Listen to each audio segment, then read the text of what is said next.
नमस्कार। मूत्राघात चिकित्सा का अध्याय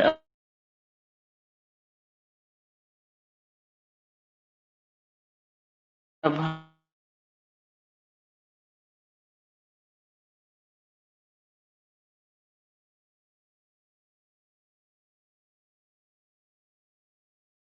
हम शुरू कर रहे हैं।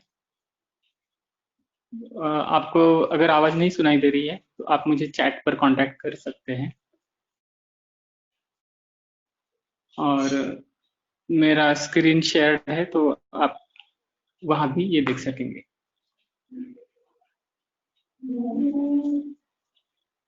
तो मूत्राघात चिकित्सा शुरू करने से पहले निदान का अध्याय जो पढ़ा है, उसमें निदान की दृष्टि से कुछ कहा नहीं, मगर मूत्र और मूत्र के विकार इनके बारे में जो भी हम लोग सोचते हैं, उसके बारे में चर्चा है। तो पहला सवाल आता है कि हमारे शास्त्रकारों ने किडनी कहाँ पर पड़ी है? तो अ, हमारा पहला रिएक्शन इसके बारे में ये होता है कि नहीं, हमें किडनी ये एलोपैथिक कंसेप्ट है, मॉडर्न कंसेप्ट है, तो उसके बारे में नहीं सोचना चाहिए। मगर इतने सालों से हमने किडनी के बारे में पढ़ा है, 12वीं तक साइंस में पढ़ा है और उसके बाद में भी पढ़ते रहते हैं। तो अ, ये जो हमारा रिएक्शन है कि जो कुछ हमने पढ़ा है वो भूलेंगे और सिरे से सब शुरू करेंगे। ये हम कितना भी प्रयास करेंगे इसका, तो भी ये साध्य होगा ऐसा कह नहीं सकते। कई बार वो साध्य नहीं होता और बैक ऑफ द माइंड ये विचार तो रहता ही है हमेशा कि अगर किडनी के बारे में नहीं कहा है तो हमारी मूत्राघात चिकित्सा या मूत्र के बारे में कहा है, वो चिकित्सा अधूरी रह जाएगी और वो पूरी तरह से हमें समझ में नहीं आएगी। एक बात है। दूसरी बात ऐसी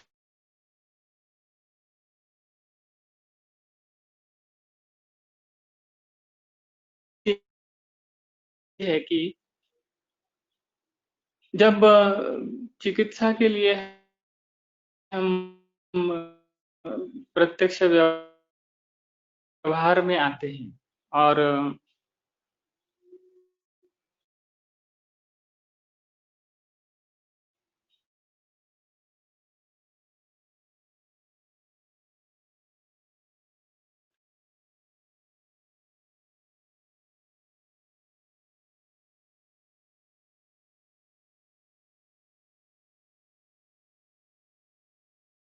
सामने पेशेंट्स देखते हैं तो पेशेंट्स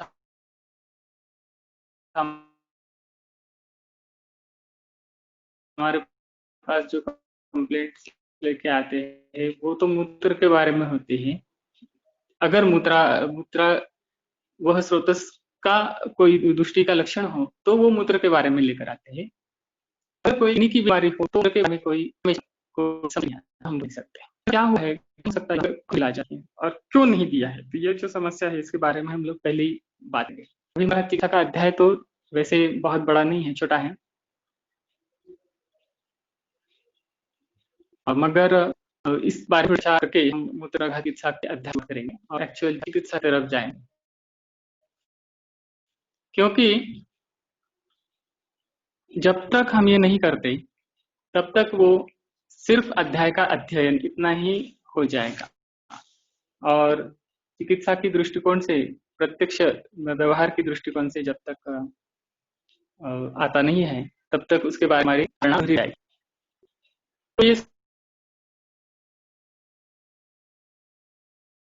सवाल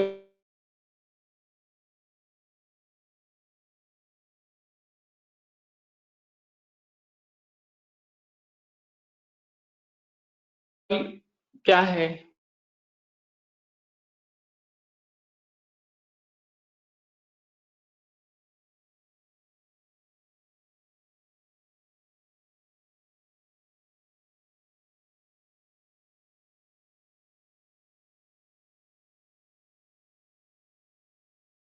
वो हम लोग देखते हैं।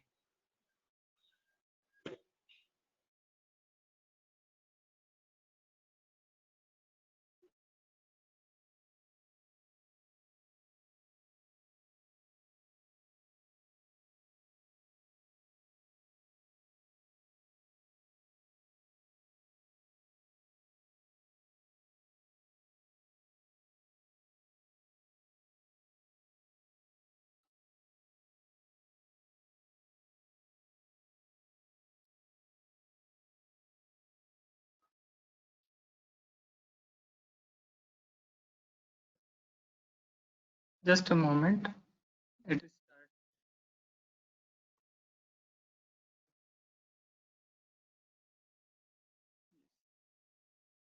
you can see my screen. So I suppose you can hear now.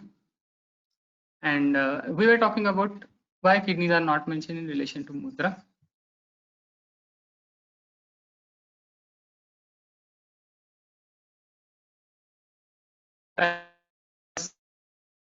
It's not just the kidneys when it comes to production of Mutra.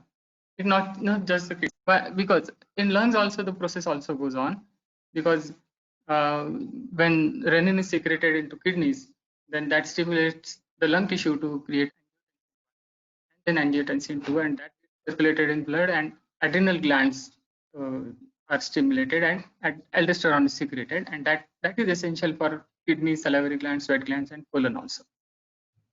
So all these organs take part in production of mutra per se. So when it comes to physiology of urine, then all these things must be taken into consideration. So it goes on and on. The whole physiology is so complex that it is better to look at it in a holistic perspective rather than going for this approach, a reductionist approach. So instead of searching for what is not mentioned in Samhita, let's try and find out what is given and why is it mentioned. So for that, we'll have to go for even deeper aspects. We have to see even deeper aspects of what is given in Samhitas.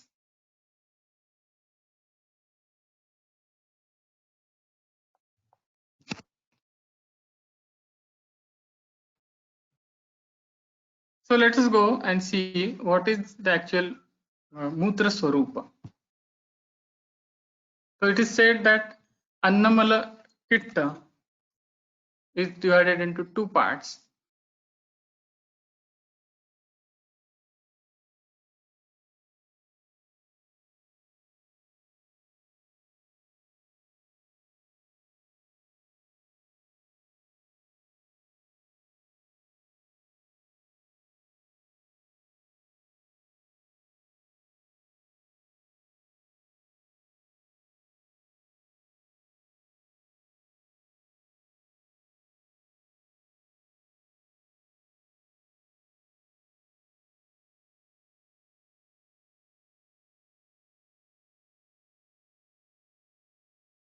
मूत्रवह स्रोतस के जो दुष्टि लक्षण है उस और प्रमेय है के भी लक्षण होंगे करके उन वो जो विकार वो के द्वारा, इसलिए क्या होता है कि उसमें जो होता है वो बहुत ही वाइड वेरिएशन है और उसका जो कारण है उनके विभाग जो है वो हमेशा की जैसे। तो मूत्र व स्रोतो दृष्टि लक्षण से कौन से विकार कुपितम अल्पाल्पम अभीक्षणम बहलम सशूलम तम दृष्टवा मूत्रवहानि स्रोताओं से प्रदुष्टानी विद्यात, ऐसा कहा है।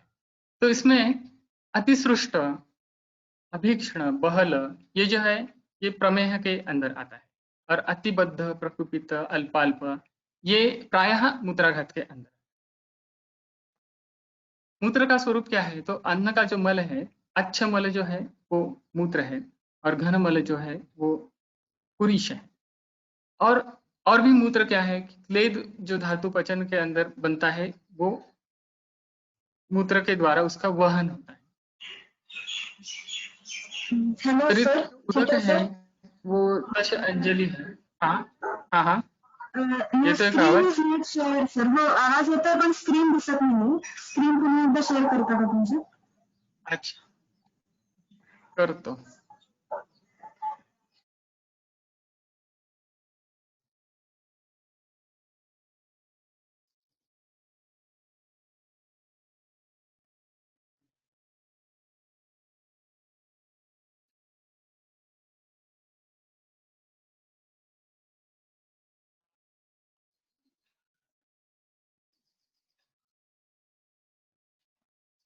हा आता दिसतोय मला वाटतं नाही का हो सर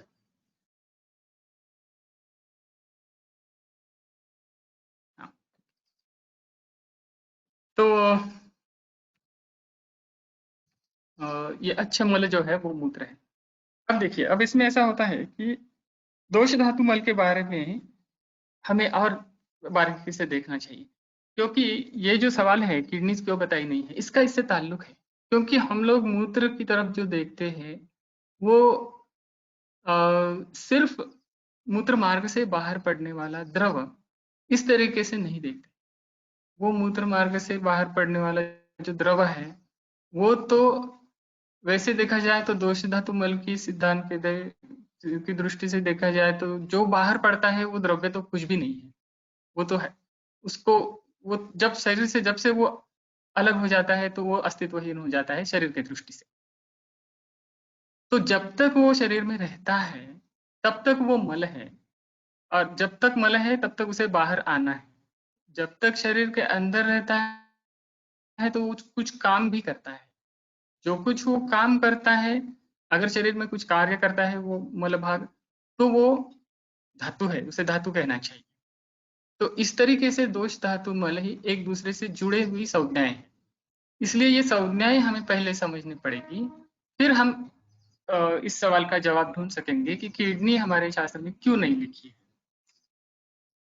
अब दोष धातु मल क्या है ये थोड़ा एकदम थोड़ा जल्दी जल्दी देखेंगे हम कि मलिनीकरण मलाह और शरीर धारण जो तीनों घटकों से होता है तो धारण करने वाले जो है वो धातु है मलिन करने वाले जो है मल है ऐसा कहा है मगर शरीर का धारण जो है वो दोष धातु और मल ये तीनों घटकों से होता है क्योंकि ये तीनों शरीर का धारण करते हैं मलिनीकरण मलाह ये तो उसकी निरुक्ति है तो मल संज्ञा जब आती है तो उसका मतलब ये है कि शरीर के बाहर जाने वाला एक भाव पदार्थ और वो धातु का काम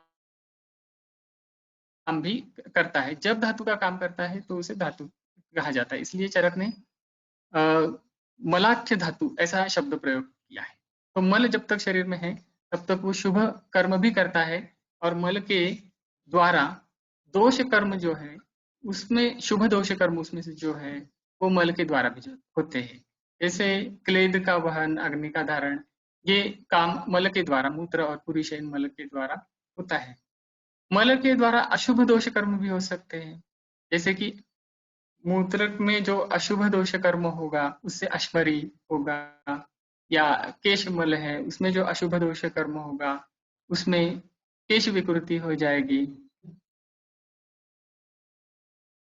तो ये बातें उसमें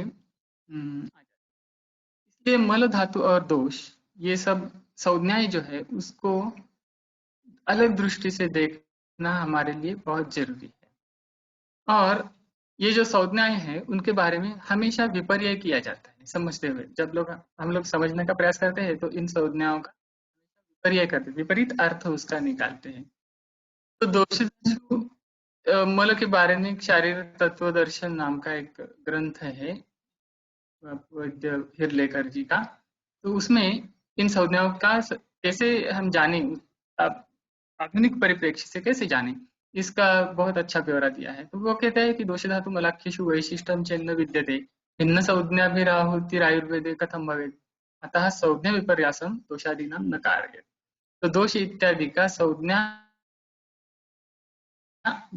विपर्यास नहीं करना चाहिए जो संज्ञा जिस अर्थ से जहां पर दी है वही संज्ञा उसी अर्थ से समझनी चाहिए तो इसके संदर्भ से अब हम जो मुद्राघात अध्याय पढ़ने जा रहे हैं उसमें जो कुछ लिखा गया है जो कुछ मूत्र के रोग दिए हैं तो उन रोगों में मूत्र का अप्रवर्तन या उसको अवरोध हो जाना, इसके अर्थ से मूत्राघात संज्ञा की योजना की है उन्होंने।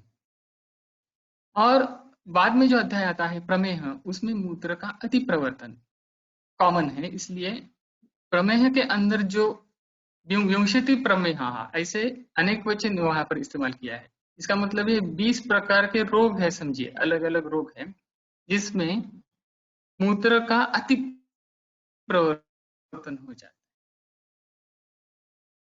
अब मूत्राघात में भी जो 20 अलग अलग रोग दिए हैं, वो ऐसे देखा जाए तो शुरू में मूत्रकृच्छ्र दिया है, वात पित्त कफ और सान्निपातिक। उसमें इन तीनों दोषों से और तीन अलग अलग और सब मिलके ऐसे कैसे लक्षण निर्माण होते हैं मूत्र के बारे में वो दिया है। मगर बाद में जो बाकी जो 16 जो ये है मूत्राघात के प्रकार है, वो भी अलग अलग किस्म से मूत्र के अंदर मूत्र प्रवर्तन करते समय और उसके व्यक्तता के समय जो भी लक्षण आते हैं, उन लक्षणों का उनमें ब्यौरा दिया है। तो मूत्राघात अध्याय में जो वर्णन किया है वो मूत्र प्रवर्तन के समय जो लक्षण आते हैं उनके बारे में समझना चाहिए। और लक्षण जब मैं कहता हूं तो हर एक लक्षण का ऐसे है कि लक्षण तो रोग ही होता है, क्योंकि जो भी लक्षण पूरे ग्रंथ में दिए हैं वो तो असल में रोग ही है, जब तक वो रोग वो लक्षण किसी दूसरे संप्राप्ति पर या दूसरे एंटिटी पर आधारित है तब तक वो लक्षण है। जब वो सिर्फ लक्षण आएगा और उसे अपने खुद के चिकित्सा उसके अपने खुद के हेतु होंगे तो वो लक्षण नहीं होता, वो रोग होता है। ये थोड़ा समझने की उसमें बात है। अब शरीर जो हमें दिखता है तो उसमें दृश्य शरीर जो दिखता है जैसे दृश्य मूत्र है, और वो जब बाहर आता है तभी हमें दिखता है। जब अंदर जब होता है तो वो कैसा होता है और क्या करता है ये तो हम देख नहीं सकते, उसके बारे में हमें जो पता चलता है वो सिर्फ अनुमान से चलता है। मगर अंदर भी तो वो होता है और अंदर भी कुछ करता है, जब तक अंदर होता है तो कुछ करता है। तो ये अदृश्य रूप है उसका। तो अदृश्य रूप के बारे में हमें जानने का कोई दूसरा जरिया है नहीं, इसलिए हमें हमारे जो अध्याय दिए हैं उसका ताल्लुक किडनी से या ऐसे लगाने से पहले हमें ये देखना पड़ेगा कि हमारे ग्रंथ में क्या एक्चुअली क्या दिया है। अब दोष धातु और मल ये तीनों जो चीजें हैं वो उनका शारीर तत्व दर्शन में उन्होंने वर्णन दिया है, शक्ति रूपम शक्ति युक्तम शक्तिहीनम तथैव। तो शक्ति रूप जो है वो दोष है, शक्ति युक्त है वो धातु, वो मल है। तो ये दृश्य स्वरूप जो होता है वो द्रव्य, उसे द्रव्य कह सकते हैं। अभी द्रव्य की व्याख्या अलग है, मगर अभी कहने के लिए शक्ति और द्रव्य इनका भेद समझने के लिए उन्हें थोड़ी समय हम लोग द्रव्य कहेंगे। और ऐसा अगर सोचा जाए तो शक्ति रूप जो है वो दोष है, और जिन शक्ति युक्त जो है वो धातु है, और जिनमें से शक्ति कम हो गई है वो शरीर में मल होते हैं। तो वेस्टर्न साइंस जो है उनमें शरीर का जो वर्णन किया है वो they understand body as retained and excreted components. तो शरीर में कुछ कंपोनेंट्स ऐसे होते हैं वो रिटेन होते हैं और कुछ कंपोनेंट्स ऐसे होते हैं वो एक्सक्रीट होते रहते हैं, और ये हमेशा चलता रहता है। परिवृत्तिस्तु चक्रवत जो हमारे शास्त्रों में कहा है ये हमेशा के लिए चलता रहता है। तो ये बात उसमें समझनी चाहिए।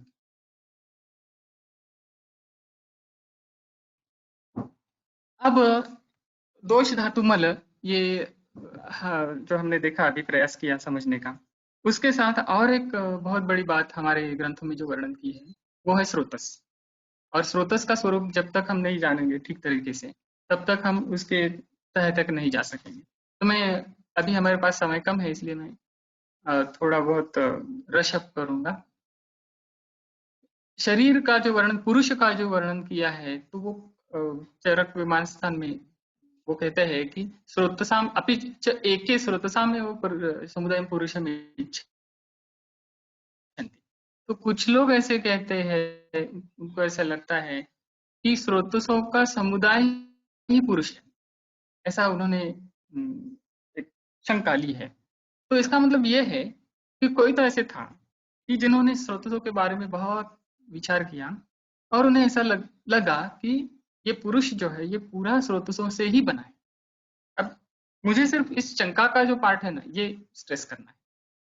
अगर आपको ऐसी शंका क्यों आती है कि पूरा शरीर जो है वो स्रोतस से ही है, और जो पुरुष है वो स्रोतस ही है, ऐसी शंका आने की क्या क्या कारण है उसका? क्योंकि स्रोतस जो है शरीर में, हमारे ग्रंथ में जो वर्णन किया है, वो सिर्फ 13 स्रोतसों तक लिमिटेड नहीं है। उनमें से जो लक्ष्य और अलक्ष्य, ऐसे जो भी कुछ अवकाश विशेष है, वो स्रोतस है। तो अभी मूत्र के बारे में सोचा जाए, जब मूत्र व स्रोतस ऐसा कहते हैं, तो मूत्राघात अध्याय के बारे में जो स्रोतस आता है, वो सिर्फ बाह्य स्रोतस है, जहां पर मूत्र आता है और जहां से बाहर आता है। और बस्ती में जो मूत्र जमा होता है, उसके बाद में मूत्र मार्ग से बाहर आता है। सिर्फ इसी भाग का जो वर्णन है, का ही ताल्लुक मूत्राघात अध्याय के अंदर ज्यादातर आता है। कई बार भाग ऐसा भी होगा उसमें कि मूत्र बनने में जब पूरे शरीर में जो प्रक्रिया चलती रहती है, उसका भी ताल्लुक होगा, मगर बाहर का जो स्रोतस है उसका ताल्लुक ज्यादा है। क्योंकि ये स्रोतसों का वर्णन जो आप पढ़ेंगे, तो उसे एक अलग मतलब समय देना पड़ेगा। अब हमारे पास उतना समय नहीं है, तो हम मूत्र व स्रोतस की दिशा में जाएंगे। तो मूत्र व स्रोतस में जो विशेष विज्ञान है, उसमें विमान स्थान में दिया है, तो उसका मूल क्या है कि बस्ती और वंक्षण प्रदेश है। ये भी एनाटॉमिकली हमें रिलेट नहीं कर सकते इसके बारे में, क्योंकि क्या है कि अब ये जो मूल स्थान के बारे में लिखा है, तो बस यहाँ पर जो बस्ती शब्द आता है, वो सिर्फ वहां जो स्थान है बस्ती का, इस अर्थ से नहीं है, सिर्फ उस अर्थ से नहीं है। स्थान के अर्थ से, मतलब सरफेस लोकेशन के अर्थ से मर्म का वर्णन, क्योंकि मर्म भाग जो है वो मोर लोकलाइज्ड है, और वो भी कब, जब आघात, बाह्य आघात होगा वहां पर, तो उस दृष्टि से लोकलाइजेशन बस्ती का हो सकता है। अदरवाइज बस्ती ये संज्ञा लोकलाइज्ड एंटिटी इस अर्थ, सिर्फ इस अर्थ से नहीं है।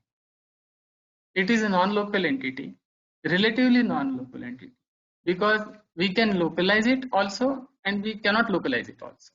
When Basti is said, sometimes it implies that Basti is a potential space in our body, which where uh, all the mutra in our body, all the bhava which can be called as mutra is collected. अभी ये जो वर्णन है आगे, बस्तिस्तु स्थूल बुध मुष्क सेवनी नाम नाड़ी नाम मध्ये मूत्राधारो अम्बुवहानाम स्रोतसाम उदधिरिव आपगाना। तो जैसे समंदर में सब नदी आती है, तो समुंदर ये बस्ती है, और नदियां कहाँ है फिर पूरे शरीर में है। तो ये मूत्र का स्रोतस जो है, मूत्र के स्रोतस ये पूरे शरीर में है, उस दृष्टि से देखा जाए तो। इसलिए जहां पर जो जिस अर्थ से स्रोतस या मूत्र या वाहिनी ऐसा कुछ भी शब्द आता है, तो उस अर्थ से समझना। अब ऐसा देखा जाए तो स्रोतस के बारे में जब हम सोचते हैं, तो ऐसा कुछ दिखता है, और ये समझे ये मूत्र व स्रोतस है। तो बस्ती के बारे में अगर सोचेंगे, तो हमने तो ये फिगर देख ली है, और हमारे वर्णन से जो है ग्रंथों में जो लिखा है, तो ये चित्र सामने आता है। तो ये सब चित्र जो हमारे सामने आते हैं, ये गलत है। ऐसी इमेजिनेशन करना ठीक नहीं है। पूरे शरीर में जो मूत्र व स्रोतस हुई है, उनमें उत्पत्ति शरीर मूत्र की, मूत्र का स्राव, मूत्र का वहन, ये सब उन्हीं में होता है। अब देखिए उसमें पूरे शरीर में जो है वो जो मूत्र का भाव है वहां अगर उसे ठीक करना है तो शोधन और शमन चिकित्सा से हो सकता है, but where surgical intervention is not possible और फिजिबल, ऐसे बारे में वो मूत्र भाव वहां पर ध्यान में लेना चाहिए हमें। मगर जो बहिर्मुख स्रोत है जैसे बस्ती बस्ती शिरम मूत्र मार्ग, मूत्र वाहिनी, मूत्र द्वार,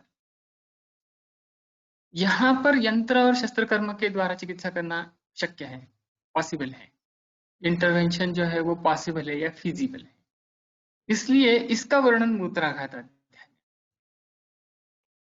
तो मूत्र विकृति या स्रोतस विकृति जो है वो बिल्कुल ही अलग किस्म से हमें समझनी चाहिए। उसमें उसके हेतु क्या है, उसके लक्षण क्या है, उसकी संप्राप्ति, यही हमें प्रैक्टिकली देखना बहुत ही आवश्यक होगा। अब वैसे देखा जाए तो पूरे मूत्र रोगों के हेतु पहले देखने पड़ेंगे, और मूत्र रोगों के अगर हेतु देखने हैं तो व्याधि के ही हेतु क्या है वो भी देखना पड़ेगा। कौन सा भी व्याधि हो शरीर में उसके साधारण मतलब सामान्य हेतु क्या है, तो उसकी शुरुआत तो है यज्ञा पुरुषः तज्जः व्याधयः। जिस चीज से पुरुष की उत्पत्ति होती है उसी चीज से व्याधि की उत्पत्ति होती है। ये तो बहुत ही बड़ा नजरिया है। और उसका आगे जाके क्यों ऐसा होता है, उसका आगे का जो हेतु अगर ढूंढेंगे तो हितकर अहितकर आहार और विहार, यही पुरुष और व्याधि के उत्पत्ति का क्रमशः हेतु है। रोगों की उत्पत्ति के बारे में अलग से सोचा जाए, अभी ये शरीर एक पुरुष को छोड़कर तो पूरे सृष्टि में रोग की सृष्टि कैसे हो गई, तो उसका दृष्टिकोण है आद्य उत्पत्ति। आद्य उत्पत्ति का जो अभ्यास है वो अच्छी तरह से अगर हम करेंगे तो रोगों के हेतु के बारे में हमें अच्छा पता चल सकता है, और उसका ये सब हमें ध्यान में रखना पड़ेगा जब हम मूत्राघात अध्याय पढ़ते हैं और प्रमेय अध्याय जब पढ़ते हैं, क्योंकि आद्य उत्पत्ति से जो कुछ बन गया उसी का परिणाम, अभी आद्य उत्पत्ति को अगर हम सिर्फ माइथोलॉजिकल स्टोरी मानेंगे तो ये समझ में नहीं आएगा। सिर्फ अभी उसका ताल्लुक कई लोग पसंद करते हैं कि डार्विन की इवोल्यूशनरी थ्योरी के साथ लगाए, तो ऐसे अगर सोचेंगे तो आद्य उत्पत्ति का कुछ ताल्लुक हो सकता है। आगे के जो हेतु है हमारे सामने जो व्यावहारिक दृष्टि से हम अभी देख सकेंगे वो तो है दोष चय और कोप के हेतु और स्रोतस दृष्टि के हेतु जो ग्रंथों में दिए हैं। तो स्रोतस दृष्टि के क्या हेतु है, मूत्रितोदक भक्ष्य स्त्री सेवनान मूत्र निग्रहात मूत्रवाहिनी स्रोतांसि दुष्यन्ति और क्षीणस्य और अभिक्षतस्य च, ये हेतु है। ये जो हेतु है यहाँ पर कुछ हेतु ऐसे है कि वो पूरे शरीर में जो मूत्र है, मूत्र नामक भाव है उसकी दृष्टि करेगा, पूरे शरीर में जो मूत्र स्रोतस है उसकी दृष्टि करेगी चेक। और कुछ कुछ भाव ऐसे हैं जैसे कि मूत्र निग्रह, वो उस जगह पर भी करेगा, मतलब बाहर जो बाह्य मुख जो स्रोतस है वहां पर भी दृष्टि करेगा, और अंदर जो मूत्र नाम का भाव है वहां पर भी दृष्टि करेगा। तो ये दोनों चीजें हमें ध्यान में रखनी चाहिए, और किस पेशेंट्स में कौन सा हेतु घटा है ये हमें देखते रहना चाहिए। हम इसके उदाहरण भी बाद में देखेंगे। मूत्रकृच्छ्र और मूत्राघात, इसमें जो फर्क है वो शायद आपका निदान जब अध्याय आपने पढ़ा तब हो गया है, तो उसके बारे में हम ज्यादा बात नहीं करेंगे अभी। इसके अलावा वेगावरोध, उदीरण, बीज दोष, कुलज इत्यादि अनेक हेतु हेतु के दृष्टि से देखना चाहिए। लक्षण की दृष्टि से हमें क्या देखना चाहिए इसके बारे में भी हमने पहले ही बात की। मूत्र वेगावरोध ये बहुत बड़ा हेतु है, और उसके लक्षण क्या है वो आप देखेंगे तो देखिए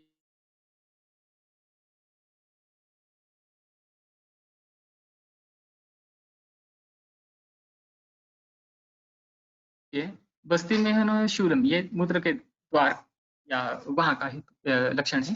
मूत्र कृच्छ ये भी वैसा है, मगर शिरो रुचिना सारे स्थानों के बारे में के बारे में सोचते हैं तो एक साथ है ना, ये बहुत ही आवश्यक है।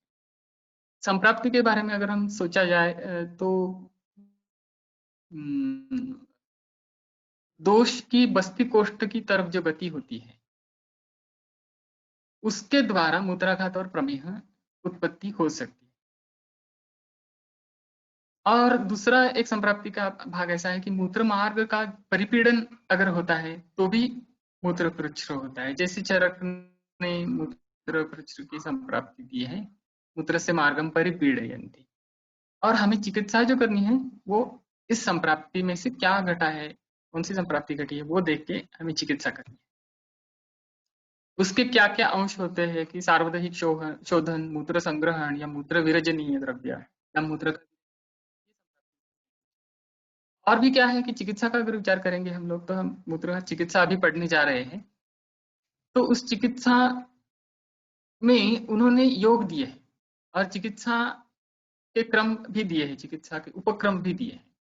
तो ये योग और उपक्रम अगर करने हैं तो हमेशा के लिए संतर्पण अपतर्पण और शोधन शमन, फिर किस व्यक्ति को शोधन करना है, किस व्यक्ति को शमन करना है।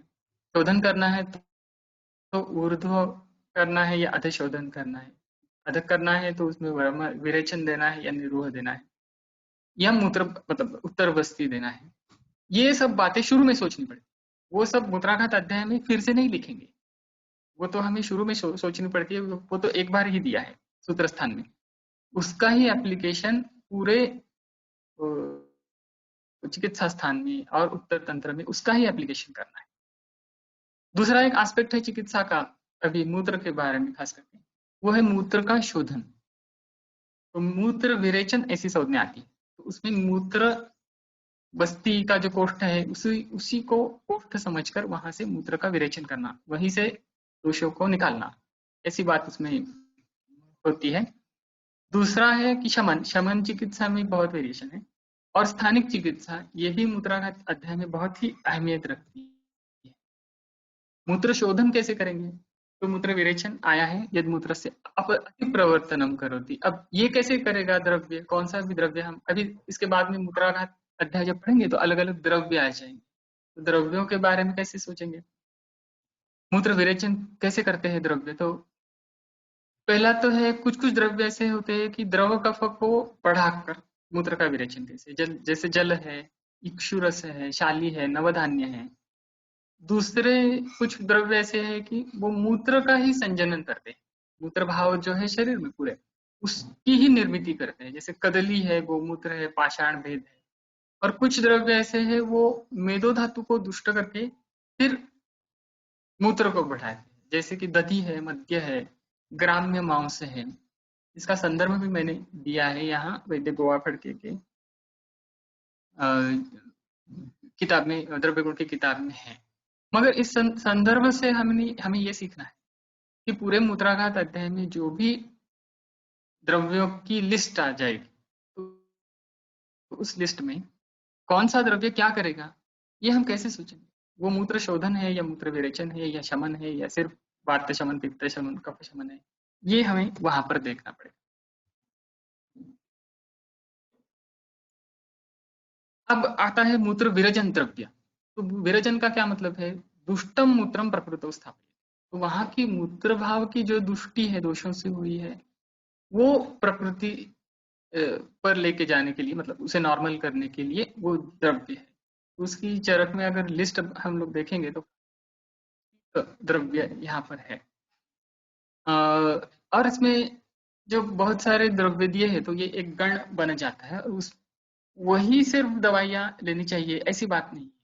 दोष के कौन सा है वो देख के मूत्र का दोष निकालने के लिए और भी द्रव्य हम इस गण के बाहर के द्रव्य भी इस्तेमाल कर सकते हैं शमन के लिए। और चिकित्सा में मूत्र संग्रहण ऐसी एक संज्ञा आती है, ये विरेचन के बिल्कुल उल्टा है।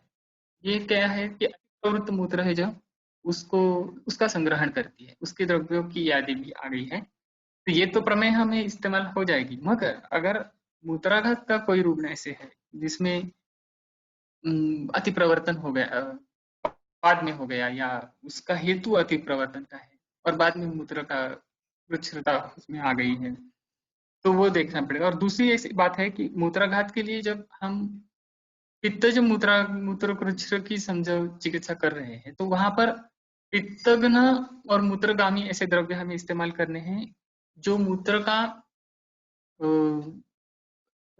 ये संग्रहण करते हैं और पित्त का शमन करते हैं। तो उसके बारे में इन द्रव्यों की लिस्ट हमें ध्यान में रखनी पड़ेगी कि ये जो कषाय रसात्मक द्रव्य है, ये मूत्र का संग्रहण करेंगे और मूत्राघात में बहुत कम ऐसी अवस्थाएं होगी जब हमें मूत्र संग्रहण हमें अपेक्षित होगा, क्योंकि मूत्राघात जो व्याधि है वही मूत्र का प्रवर्तन मतलब उसे एक तो उसका प्रवर्तन कम हो गया है या उसको कुछ अवरोध आ गया है।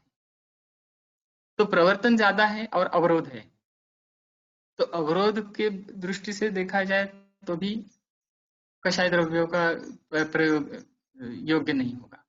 मगर पाचन की अपेक्षा है तो भल्ला तक जैसे द्रव्यों का प्रयोग योग्य होगा। ये सब हमें उसके बारे में सोचना पड़ेगा।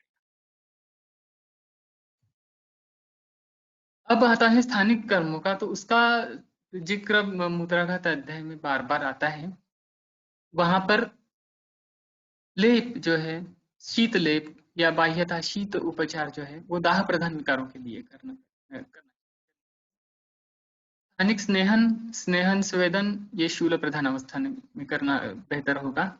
धारा जो है वो मूत्र प्रवर्तन के लिए बेहतर रहती है। वो प्रैक्टिकली देखा भी जाता है कि जब मूत्र बस्ती पर या मेहन मतलब शिश्न पर धारा करते हैं तो मूत्र प्रवर्तन बहुत जल्दी हो जाता है। ऐसे बहुत सारे पेशेंट्स देखने में आते हैं।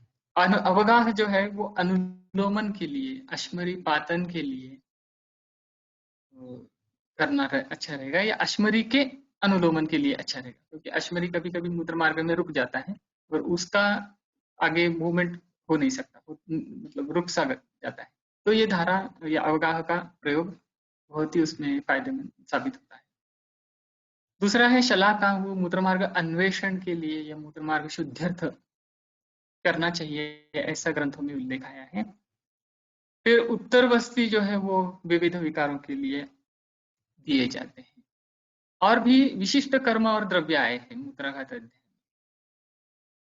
अब इसमें अध्याय में तो अवपीड़ घृत का उल्लेख नहीं है, मगर जहां पर स्नेहपान की आवश्यकता हो जिस मूत्राघात में, तो अवपीड़ का हमें अवपीड़ के बारे में सोचना पड़ेगा मूत्र अवरोध जन्य रोगों के लिए।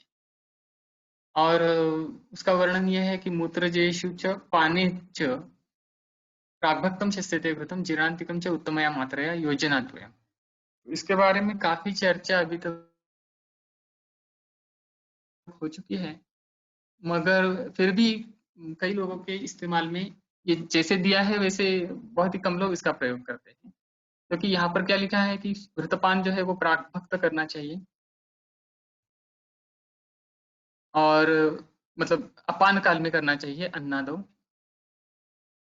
और फिर भोजन करना चाहिए, और भोजन का पचन होने के बाद जीर्णांतिकम, फिर उत्तम मात्रा में घृतपान करना चाहिए।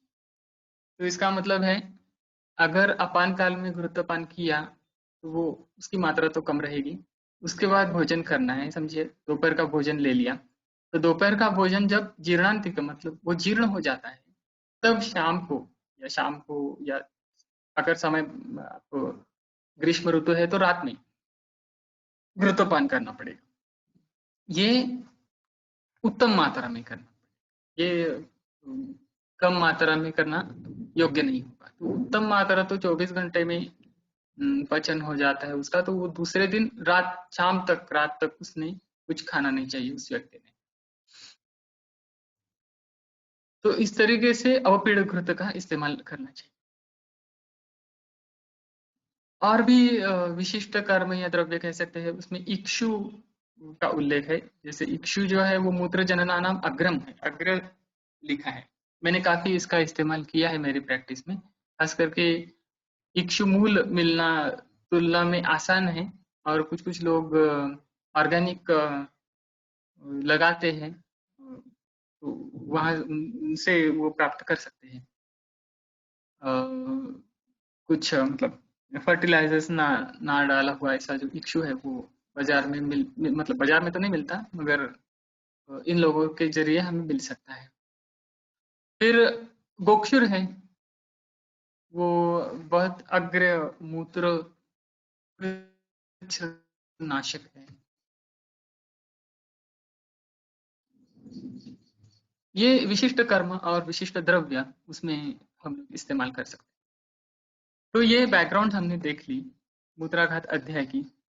तो अब हम लोग एक्चुअली अध्याय पढ़ेंगे और उसके बाद में अगर हो सके तो हम एक केस भी पढ़ सकेंगे। तो आगे जाते हैं। मूत्राघात चिकित्सित। अब हम अध्याय पढ़ने की शुरुआत करेंगे। उसमें एक एक श्लोक पढ़ के उसका अर्थ और उस पर कुछ बात हो सके तो करेंगे। अतो मूत्राघात चिकित्सितं व्याख्यास्यामः इति स्माहुरात्र्यादयो महर्षयः कृच्छ्रे वातघ्न तैलाक्तम् अधोनाभे समीरजे सुस्निग्धैः स्वेदयेदङ्गं पिण्डसेकावगाहनैः। तो मूत्र कृच्छ्र में जो मूत्राघात 20 प्रकार के दिए हैं उसमें से पहले 4 जो है वात, पित्त, कफ और सन्निपाती। उसमें से पहला जो वात जो मूत्र कृच्छ्र है उसकी चिकित्सा शुरू में की। तो यहाँ पर ऐसे किया नहीं है कि सामान्य चिकित्सा, मूत्राघात कोई एक रोग तो है नहीं, इसलिए उसको सामान्य चिकित्सा वैसे कहने के लिए नहीं है, मगर अब तक जो हमने देख लिया वहां पे कई बातें ऐसी थी कि वो सामान्य थी, तो उसमें से हमें डिड्यूस करना पड़ेगा। जब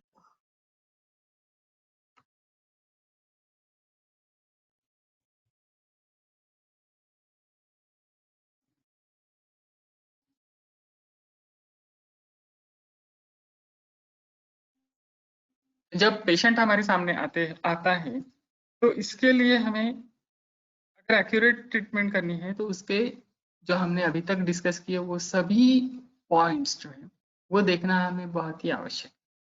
उसमें सबसे पहला जो होता है वो होता है लक्षण। तो शुरू का लक्षण जो होता है वो सबसे अहमियत वाला होता है। तो अगर रुग्ण बताता है कि उससे उसका जो दर्द है वो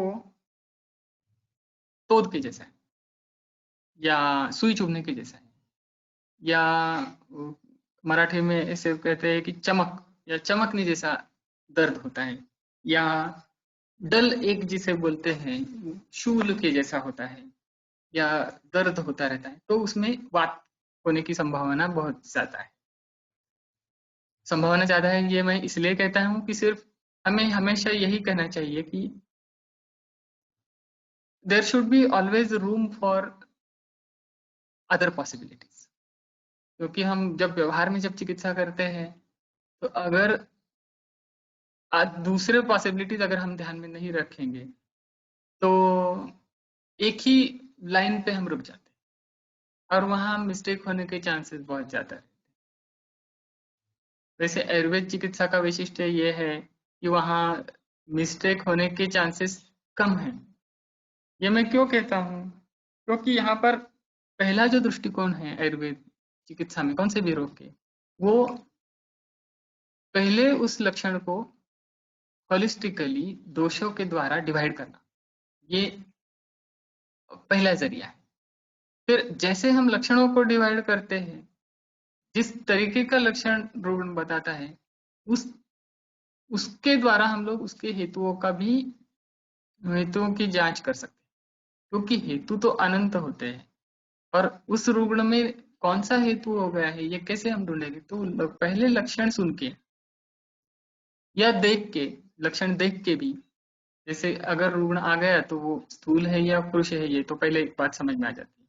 फिर उसका वर्ण देख के, वर्ण में कुछ अलग है तो उसके द्वारा दोषों का अंदाजा लगाया जा सकता है, या उसके बल के बारे में, उसके चलने का जो अंदाजा है उससे अंदाजा लगाया जा सकता है। तो ये पहले देखकर फिर उसके लक्षण सुनकर फिर हम हेतु के तरफ जा सकते हैं। क्योंकि वो उसमें क्या होता है कि हम बहुत सारे हेतु नैरो डाउन कर सकते हैं। समझिए, वात के लक्षण दिए उन्होंने, पेशेंट ने, तो हम उसे वात के हेतु पूछ सकते हैं। अगर पित्त के लक्षण दिखा रहा है तो हम पित्त के लक्षण पूछ सकते हैं। मगर दूसरी जो पॉसिबिलिटीज है वो भी हमेशा हमें खुली रखनी चाहिए। तो वातकृच्छ्र में क्या होता है वो तो आपने मतलब निदान स्थान में पढ़ लिया है। इसकी चिकित्सा कैसी करें?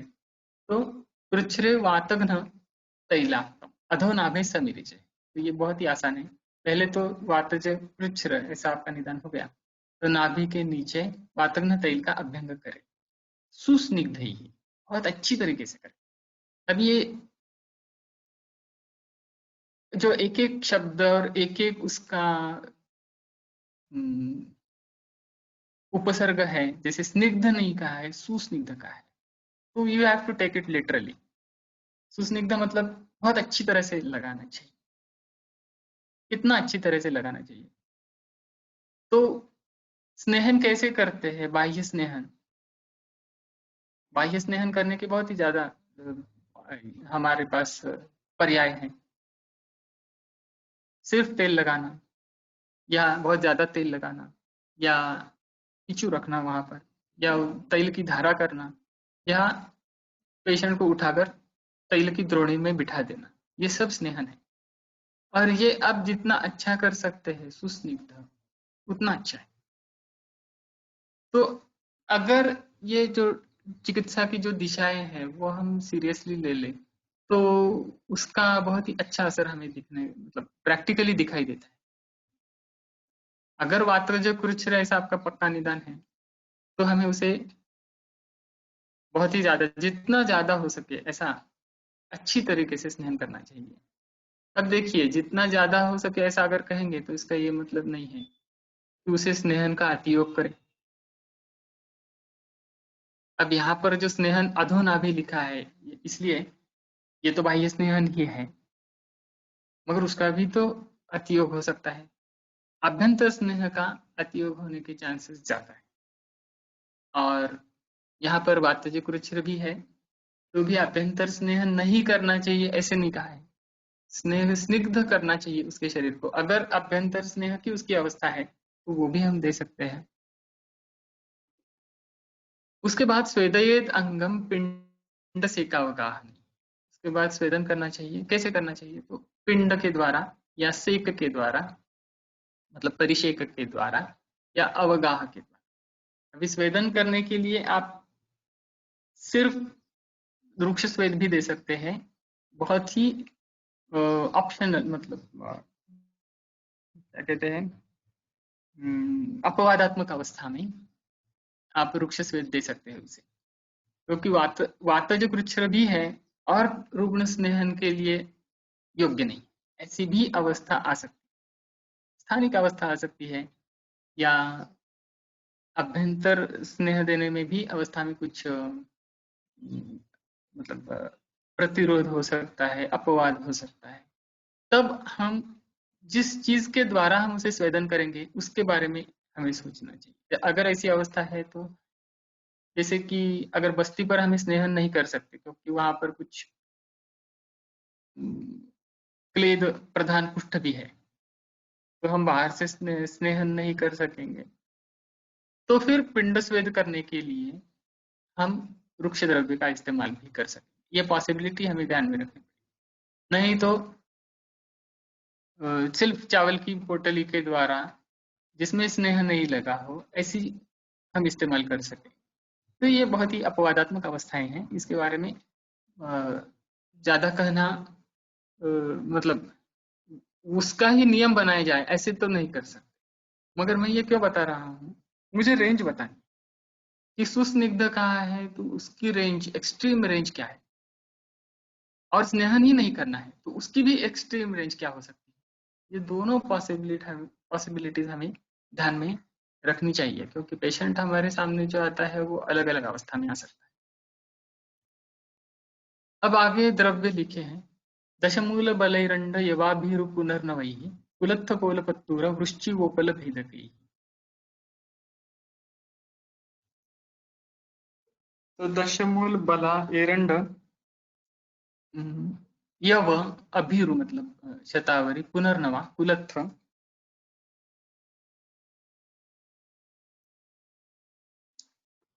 कोल, पत्तूर, पुनर्नवा फिर से दूसरा, रुचिव, उपल भेदक। उपल भेदक मतलब पाषाण। ये द्रव्य है। अब द्रव्यों के बारे में भी ऐसा है कि ये भी उन्होंने रेंज दी है। इनमें से आपको दोष दूष्य देखकर एक सिंगल द्रव्य का या अनेक द्रव्यों का प्रयोग करना आपके लिए अच्छा रहेगा। तो जिस पेशेंट में जिस प्रकार का द्रव्य हमें चाहिए वही हमें ढूंढ के करना। जैसे कि दशमूल, पुनर्नवा, शतावरी, ये मूत्रल द्रव्य है। कुलत्थ, उपल भेदक मतलब पाषाण भेद, ये अश्मरी का भेदन करने वाले द्रव्य। यव जो है वो मल की वृद्धि करने वाला द्रव्य है। एरंड जो है वो विरेचक द्रव्य है। फिर कोल जो है वो वो भी मल की वृद्धि करने वाला भी द्रव्य है और उसमें मतलब अन्नत्व है, वो अन्न है एक किस्म का। तो यह वो भी ऐसे ही है, उसको भी अन्नत्व है। तो जो द्रव्य अन्न स्वरूप है उनका अलग से इससे मतलब सोचना, उनके बारे में अलग सोच रखनी पड़ती है, क्योंकि उसका वैसा असर शरीर पर होने वाला है। भले आप बाहर से भी उसका इस्तेमाल किए करें, फिर भी उसमें अन्नत्व अगर होता है तो उससे बल मिलने के चांसेस ज्यादा होते हैं। जैसे हम पिंड स्वेद के लिए चावल का इस्तेमाल करते हैं, तो वो क्योंकि वो अन्न है, उसका उस स्थान पर बल वृद्धि के लिए या अ, शरीर में रस धातु को बहुत ही कम मात्रा में मगर बढ़ाने के लिए, उसको शक्ति देने के लिए अ, उसका उसके हम उस बारे में ऐसे सोच सकते हैं। क्योंकि द्रव्यों का जो विचार है ना, अलग अलग द्रव्य वो कौन सी अवस्था में कौन सा द्रव्य इस्तेमाल करेंगे, ये बहुत उसमें सोचने के बहुत ही स्कोप ज्यादा है। मैं सिर्फ आपको स्कोप को बताने जा रहा हूँ। और भी है, क्योंकि बाकी चीजों का तो चर्चा हमेशा होती रहती है कि उसका रसवीर विपाक क्या है और प्रभाव क्या है। अब यहाँ पे जो लिस्ट दी है उन्होंने, इसमें सबका प्रभाव मूत्राघात नाशक है, ये तो बताने वाली बात नहीं, क्योंकि वो मूत्राघात चिकित्सा के अध्याय में आया है, उस अधिकार में आया है। तो ये सब द्रव्य मूत्राघात नाशक है, इसमें तो कोई शक नहीं। मतलब उसका एक प्रभाव तो हमें समझ में आ गया, मगर बाकी भी उसके जो प्रभाव है, बाकी दूसरे जो गुण, कर्म और प्रभाव है, वो भी हमें एक साथ ध्यान में जितने ज्यादा रखेंगे उतना अच्छा रहेगा। क्योंकि चिकित्सा जो है वो युक्ति है। जितनी चीजें आप एक साथ जोड़ेंगे और जितना डेटा प्रोसेसिंग का आपका जो प्रोसेसर है आपके अंदर जो बिठाया है, वो प्रोसेसर आपका जितना तेज है उतना आप ज्यादा डेटा का प्रोसेसिंग कर सकते हैं। मगर ऐसी बात नहीं है कि हमें सब कुछ जानना चाहिए, क्योंकि सब कुछ तो हम कुछ जान नहीं सकते, कोई भी ऐसे कर नहीं सकता। तो इसलिए उन्होंने क्या किया है कि पहले उसका जो स्थूल विभाग है, उसका स्थूल विभाग सबसे अहमियत रखता है। स्थूल विभाग क्या है, विभाग मतलब उसका विशेष क्या है, कि पहले हमें क्या देखना चाहिए कि उस रुग्ण के जो लक्षण हैं, उससे जो रोग हमने निदान जिस रोग का किया है, वो चिकित्सा की दृष्टि में वात, पित्त और कफ, इन तीनों दोषों में कौन सा कौन से अधिकार में ज्यादा जाता है, ये स्थूल विभाग है। क्योंकि सब लोग तो सब कुछ जानते नहीं है। अब इन सारे द्रव्यों के सारे गुणों के बारे में तो कोई भी नहीं जानता, हर कोई अलग अलग जानता है। इसलिए मेरे इस्तेमाल में तो बहुत ही कम द्रव्य है। अब एक मिनट है, मैं चार्जिंग लगाता हूँ। हाँ, हो गया। तो क्योंकि बहुत ज्यादा द्रव्य मैं मेरे दिमाग में तो संभाल नहीं सकता, इसलिए कम द्रव्यों का ज्यादा के बारे में ज्यादा जितना हो सके उतना, मेरी दिमाग के हिसाब से जितना ज्यादा हो सके उतना मैं सोचने का प्रयास करता है, क्योंकि उसमें युक्ति का जो भाग है वो बहुत ही ज्यादा मेरी दृष्टि से मुझे ऐसा लगता है कि ज्यादा अहमियत रखता है, क्योंकि जितने ज्यादा द्रव्य उतनी ज्यादा अवस्थाएं हम लोग याद रखेंगे, वो हमेशा कारगर नहीं साबित होगा। सिर्फ याद रखने से क्या होगा कि हमारे पहली जो अवस्थाएं आ गई है किसी किसी के सामने, उसका एक लिस्ट बना के वो याद रखना, वही अवस्था हमारे सामने आएगी, ऐसी बात नहीं है। पॉसिबिलिटीज इनफाइनाइट होती है और इसमें कौन सी भी अवस्था हमारे सामने आती है, तो हमें पहले स्थूल विभाग करना पड़ेगा, पहले उसको दोषों की दृष्टि से उसके विभाग करने पड़ेंगे, और फिर आगे आगे जाके समझे धातु की दृष्टि से या रोगाधिकार की दृष्टि से या अवस्था की दृष्टि से ये नैरो डाउन करते जाना पड़ेगा। तो पहले तो हमें स्थूल दृष्टि से देखना चाहिए और बाद में सूक्ष्म दृष्टि से देखना चाहिए।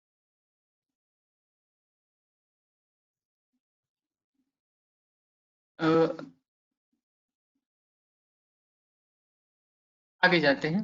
तैल सर्पिर वराहर्क्ष वसा क्वथित कल्कितैः सपंच लवणा सिद्धा पीता शूलहरा परम। अब ये तैल घृत वराह वसा या वृक्ष वसा, इनको इनको इन्हीं द्रव्यों से क्वथित कल्कित और पंचलवण के साथ,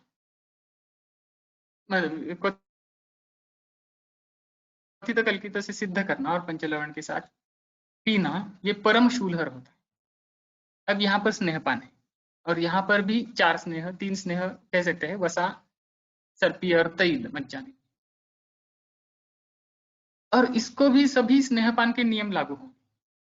तो जिस पेशेंट में हमें करना है उसकी अवस्था देखनी चाहिए, और भी युक्ति प्रमाण से, और भी जो जो कोई चीजें हैं स्नेहपान के, जो कुछ नियम है वो सभी उसमें हमें लागू करने पड़ेंगे।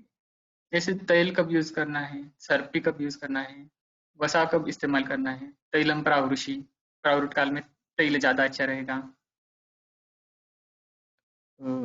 बाकी जो स्नेहपान के और भी जो कुछ नियम है, जैसे ग्रीष्म में घृतपान अच्छा रहेगा, ग्रीष्म में घृत का पान रात में भी दे सकते हैं, मगर पित्त प्रकृति में और ग्रीष्म ऋतु में तैल पान नहीं करना चाहिए, या भी तो दिन में नहीं करना चाहिए, रात में कर सकते हैं। ऐसे जो भी कुछ वहां पर नियम दिए हैं वो हमें पहले पता होना चाहिए।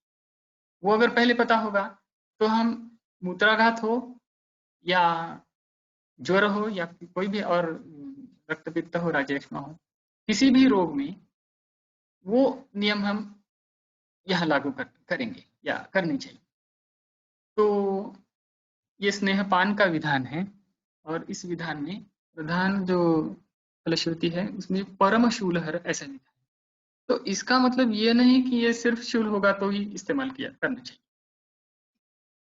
शूल नहीं भी है या बहुत ज्यादा नहीं है, फिर भी हमें अगर ऐसा लगे कि यहाँ तैलपान या घृतपान या वसापान ज्यादा यौगिक होगा इस रुग्ण में, तो हम इसके लिए जा सकते हैं।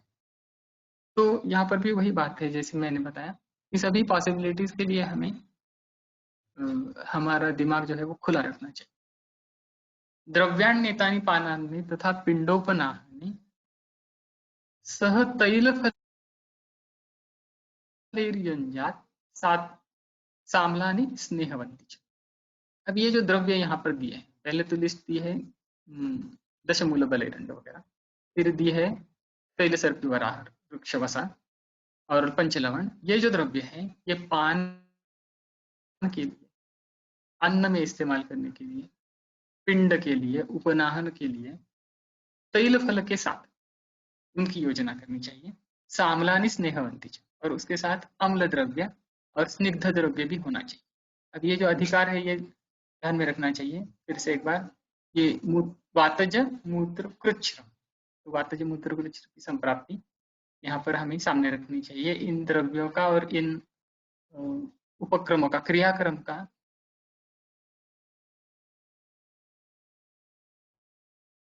इस्तेमाल करने के लिए। कुछ-कुछ सवाल मैं यहाँ पर देख रहा हूँ। अवपीड़ घृत in detail and how to give to patient, और दूसरा यूरेथ्रल स्ट्रक्चर की चिकित्सा बताएं इन मेल। तो देखिए, हम लोग ये सब सवाल लेंगे, और हमारे पास अभी भी समय थोड़ा बहुत है, आधा घंटा है शायद, और उसके बाद में अगले रविवार को भी हम इसके बारे में बात करेंगे। मेरे पास बताने के लिए पेशेंट्स के एग्जांपल्स भी बहुत हैं, और मटेरियल इसका जो आपने पूछा है, अवपीड़ घृत या यूरेथ्रल स्ट्रक्चर, ये सब बातें भी हम लोग बहुत बारीकी से हम लोग देख सकते हैं बाद में। उसके लिए तो बहुत ज्यादा समय लगेगा, मगर पहले क्या है कि हमें पहले उसका तत्व जानना चाहिए। कि अगर चिकित्सा का तत्व जब तक हम नहीं जानते, तब तक उसमें वो बात नहीं आ जाएगी। क्योंकि आपके सामने जब पेशेंट होगा, तो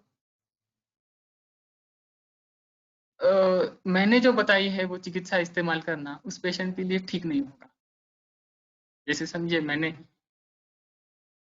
यूरेथ्रल स्ट्रक्चर के लिए कुछ योग बता दिया या कुछ क्रम बता दिया अभी, तो वो ठीक नहीं होगा, क्योंकि उस रुग्ण में उस समय क्या हो हेतु है, क्या लक्षण है, क्या चिकित्सा है, उसके मूत्र वह स्रोतस का बाह्य जो मूत्र वह स्रोतस है उसमें दृष्टि हुई है, या जैसे मैंने बताया पूरे शरीर में जो मूत्र वह स्रोतस फैला हुआ है उसमें दृष्टि हुई है।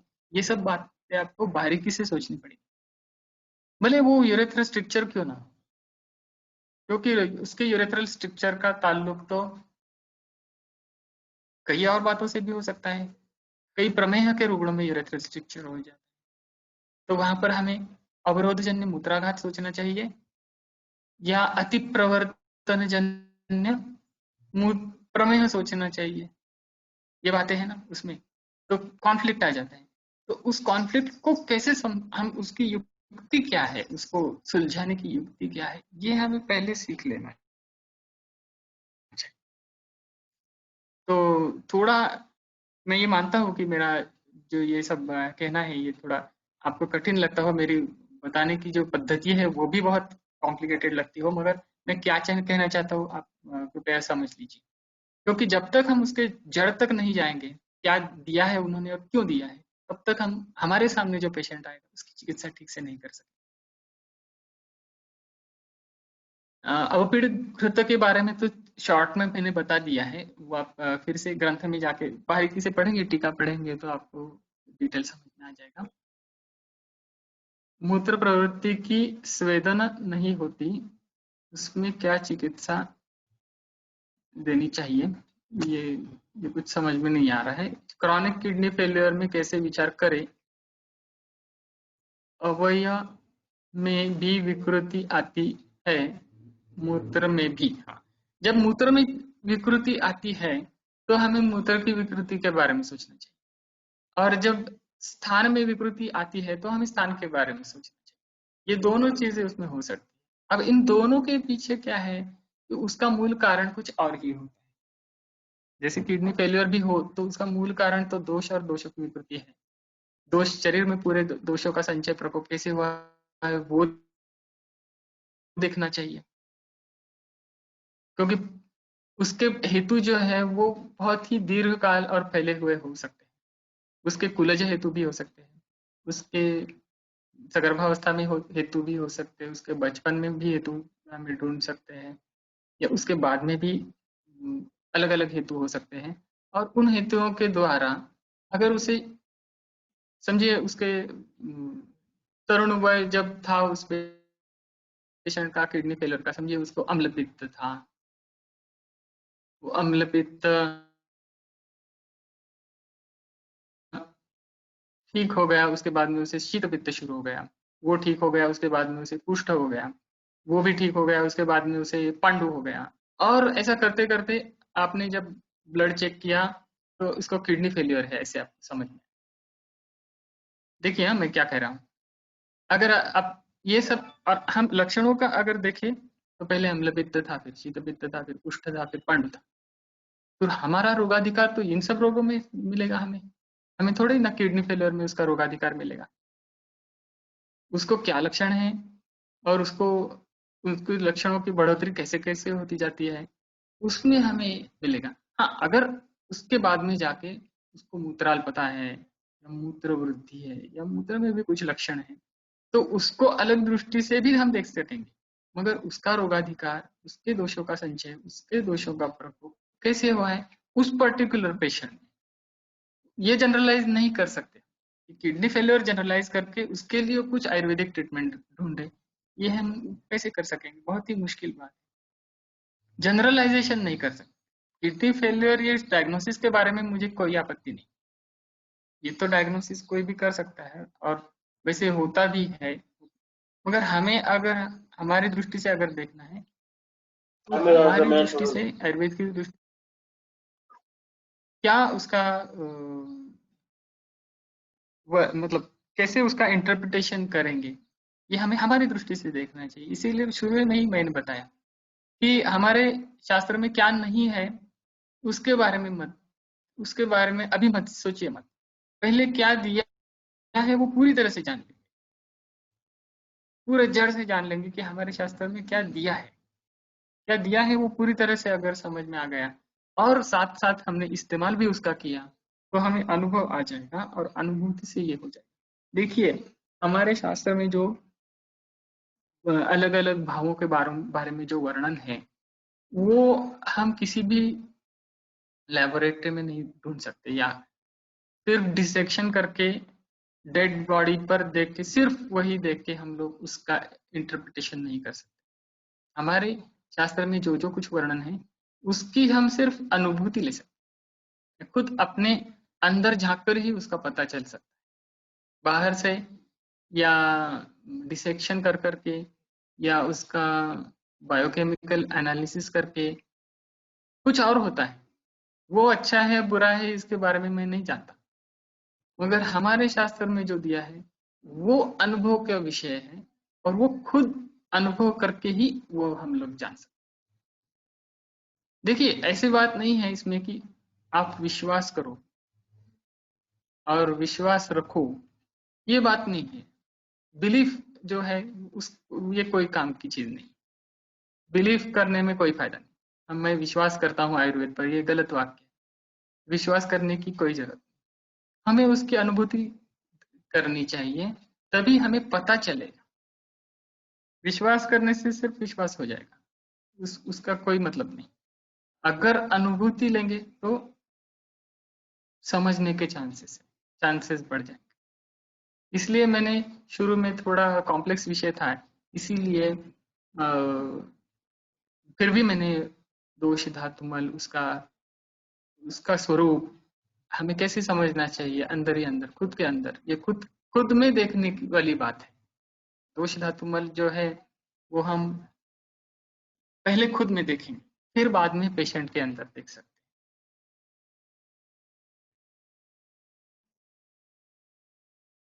हाँ, question can be answered at the end, that is true, but in the flow of this lecture also, I don't find it out of place really, because what you people are listening, unless you are really listening to me, it doesn't make any sense. I will go on telling you things and you will go on listening. Just narrating what is there in the books, just doing that is not sufficient. That is important. I agree with that completely. That is important.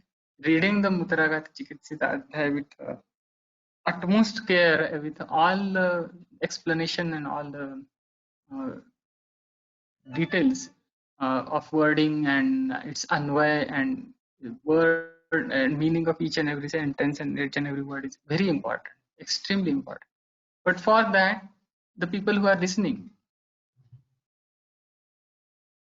they also should be, I mean, should be able to focus on that. If they are thinking about something else, then it is very difficult. So it's better this way.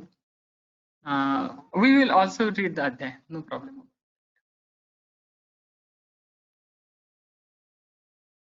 तो आगे जाएंगे। तैलसर्पिर वराहर्क्ष ये पढ़ा हमने। द्रव्यान्नेतानि पानान्ने तथा पिंडोपनाहने सह तैलफलैर्युञ्जात् साम्लानि स्नेहवन्ति च। तो वो तैल फल के साथ इस्तेमाल करना चाहिए। तैल युक्त फल है, इस टीकाकारों ने उसमें नारिकेल, अखरोट ऐसे उदाहरण दिए हैं। जैसे नारियल या नारियल का तेल, वो पान के लिए, अन्न में, पिंड के लिए, उपनाह के लिए। देखिए ये जब जिस जैसे ये श्लोक लिखे हैं, तो एक एक शब्द का हर एक दूसरे शब्द के साथ अगर हम प्रयोग करेंगे उस शब्द का, तो उसमें कितने पॉसिबिलिटीज हो जाते हैं, बनते हैं। जैसे ये जो द्रव्य है, दशमूल, बला, एरंड, यवा, भिरुक, ये सब तैल फल के साथ, समझिए हमने नारिकेल के साथ अगर इस्तेमाल करने हैं, और कैसे करने हैं कि पान के लिए करना चाहिए, अन्न के लिए, पिंड के लिए, उपनाह। अभी इतने द्रव्य, इतने उसके इस्तेमाल के तरीके, और एक तैल फल उसके साथ नारिकेल, कितनी उसकी परमिटेशन कॉम्बिनेशन बनती है। तो पान के लिए दशमूल नारिकेल, अन्न के लिए नारिकेल का इस्तेमाल, पिंड के लिए नारिकेल और दशमूल, एरंड, वो इसमें से किसी का इस्तेमाल, कितने इसमें पॉसिबिलिटीज बन जाते हैं। और हमारे सामने जब पेशेंट आता है, तो उसमें इन सारे पॉसिबिलिटीज में से कौन सी पॉसिबिलिटी उस रुग्ण के लिए ज्यादा से ज्यादा यौगिक होगी, ये वैद्य के दिमाग में चलता है कि इतने हमारे सामने द्रव्य हैं, इतने हमारे सामने पेशेंट की निदान की पॉसिबिलिटीज हैं, तो उसमें से इस अवस्था के लिए कौन सा परफेक्ट द्रव्य इस्तेमाल करें। मगर कैसा है कि ये पॉसिबिलिटीज इनफाइनाइट है, तो हमें उन्हें नैरो डाउन करना पड़ेगा। नैरो डाउन कैसे करेंगे, तो हम पहले उसकी स्थूल विभाग करेंगे। स्थूल विभाग कैसे करेंगे, तो फिर वापस हमें दोष धातु मल के पास आना पड़ता है। तो दोषों के द्वारा उसकी स्थूल विभाग करना चाहिए, और स्थूल विभाग से ही हम आगे जा सकते हैं, क्योंकि हमारे पास इतना दिमाग तो है नहीं, सुपर कंप्यूटर तो है नहीं कि सारी इंफॉर्मेशन को प्रोसेस करके हम लोग एग्जैक्ट सॉल्यूशन उसको इमीडिएटली निकालें, क्योंकि ये कंप्यूटर के बस की बात नहीं है। इसके लिए वैद्य जो है वो षड्धात्मक पुरुष चाहिए। कंप्यूटर में तो षड्धात्मक अभी तो ऐसा, अभी तक तो नहीं निकला है, निकलेगा शायद बाद में, पता नहीं, वो अलग बात है। मगर अभी तो वैद्य जो है वो षड्धात्मक पुरुष चाहिए, चैतन्य उसमें होना चाहिए, तभी उसको। क्योंकि क्या है कि सिर्फ यही बात नहीं, देखिए हमारे सामने जब इनफाइनाइट पॉसिबिलिटीज होती है, तो उसमें एक्यूरेट पॉसिबिलिटी को हमें अगर चुनना है, तो that becomes an art. It is a science and art also at the same time. So that much potential is there in this. सव्वार चलाढ्याम Madiram पिबेन मूत्र रुजापा। और भी एक योग दिया है उन्होंने वातज मूत्र प्रचर के लिए। सव्वर चल बहुत डाल के मदिरा उसे दे दे रुजापा, ये इसका इस्तेमाल मैंने किया है। अभी मदिरा तो नहीं इस्तेमाल की थी, मगर आसवरिष्टों का द्राक्षासव में सव्वर चल डाल के पीने के लिए दिया था। तो उस रुग्ण की अवस्था तो उसमें बहुत फिट हो गई, और उसे तुरंत मूत्र रुजा का जो है, मूत्र दाह, मूत्र के अवरोध, मूत्र कष्ट से मूत्र प्रवर्तन होना, ये सब लक्षण उसके तुरंत उसका शमन हो गया। मगर अभी इसमें भी देखिए, अगर आपको मदिरा देनी है या आसवारिष्ट भी देना है, तो उस रुग्ण का मदिरा या आसवारिष्ट के लिए वो अनुकूल है क्या, वो देखना चाहिए। अगर रुग्ण मद्यपान करने वाला है, तो हम लोग ये भी उसे बता सकते हैं अपने पास से सवर जल की पुड़ी देकर, ये इसमें डाल के पी लो, या असवरिष्ट प्रिस्क्राइब करके वो दे सकते हैं। क्योंकि मद्य किसे देना है, जो मद्य साथ में है, और असवरिष्ट कैसे क्या है, वो भी तो मद्य ही है। तो जो भी हमें द्रव्य इस्तेमाल करना है, तो द्रव्य क्या है कि द्रव्य पर गुण होते हैं, आश्रित होते हैं, और द्रव्य पर कर्म, द्रव्य का कर्म भी होता है। अभी द्रव्य जो कर्म करता है वो गुण के द्वारा करता है। तो हमें जो करना है चिकित्सा, चिकित्सा ये भी कर्म है, और ये वैद्य का कर्म। तो चिकित्सा ये वैद्य करता है, मतलब क्या करता है? वो द्रव्य की चॉइस करता है, एक्यूरेट द्रव्य की चॉइस करता है। और वो चॉइस अगर उसने कर ली और उसकी अवस्था अगर सही है एकदम, तो वो मद्य या वो आशावरिष्ठ रुग्ण के शरीर में जाके वही काम करेगा जो वैद्य को चाहिए। इसलिए ऐसा कहा जाता है हमेशा कि वैद्य की इच्छा या वैद्य का एक तरीके से देखा जाए तो वैद्य की चॉइस कि उस द्रव्य ने क्या एग्जैक्टली क्या काम करना चाहिए, वही काम वो द्रव्य करता है। अदरवाइज क्या हो जाएगा कि अगर उसमें थोड़ी बहुत गलती हो गई तो मदिरा से या आशा से पित्त का प्रकोप भी हो सकता है। उससे अगर मानसिक कुछ बातें हैं उसमें, तो उस पर भी उसका असर हो सकता है। अनवांटेड जो अनडिजायर्ड इफेक्ट है वो भी हो सकता है। तो दोनों दृष्टि से हमें पेशेंट ठीक होने के लिए भी एग्जैक्ट अवस्था ढूंढना और एग्जैक्ट मेडिसिन ढूंढना जरूरी है, और उसके साइड इफेक्ट टालने के लिए भी वो होना एग्जैक्टली होना जरूरी है। मतलब मगर मैंने जैसे शुरू में कहा कि आयुर्वेद में अम, नुकसान होने के चांसेस बहुत कम है, क्योंकि शुरुआत ही है ब्रॉड क्लासिफिकेशन से हो जाए। अगर उसमें रुग्ण में वात की अवस्था है, तभी हम उष्ण द्रव्यों के बारे में सोच सकते हैं, वात और वात का। अगर पित्त की अवस्था है, पित्त का काल है, पित्त का ऋतु है, पित्त का वय है, पित्त की प्रकृति है, तो हम नहीं ढूंढेंगे, नहीं जाएंगे उस तरफ, जाएंगे ही नहीं। जैसे ही रुग्ण अंदर आता है, वो उसकी दर्शन से ही हमारे दिमाग में उस क्या द्रव्य देना है उसकी उसके बारे में हम लोग सोचने लगते हैं। अगर पित्त थोड़ा भी दिखता है या किसी डाउट आता है, तो हम लोग जब चिकित्सा के बारे में ढूंढते हैं, तो हमारे दिमाग में ही नहीं आता कभी कि उसे आशा दे दे। अगर वात है तो हमें तो दिमाग में ही नहीं आता कभी कि इसे व्यायाम करने के लिए बताएं या जो कुछ है। इसलिए आयुर्वेद के जो चिकित्सा का तरीका है और निदान का और चिकित्सा का, ये इतना एक साथ एक दूसरे से जुड़ा हुआ है। अब इसके बाद आगे जाएंगे। पित्तज मूत्रकृच्छ्र में पैत्तयुंजित शिशिरम सेकलेपावगाहन पिबेत वरिम गोक्षुरकम विदारिम सकसेरुका।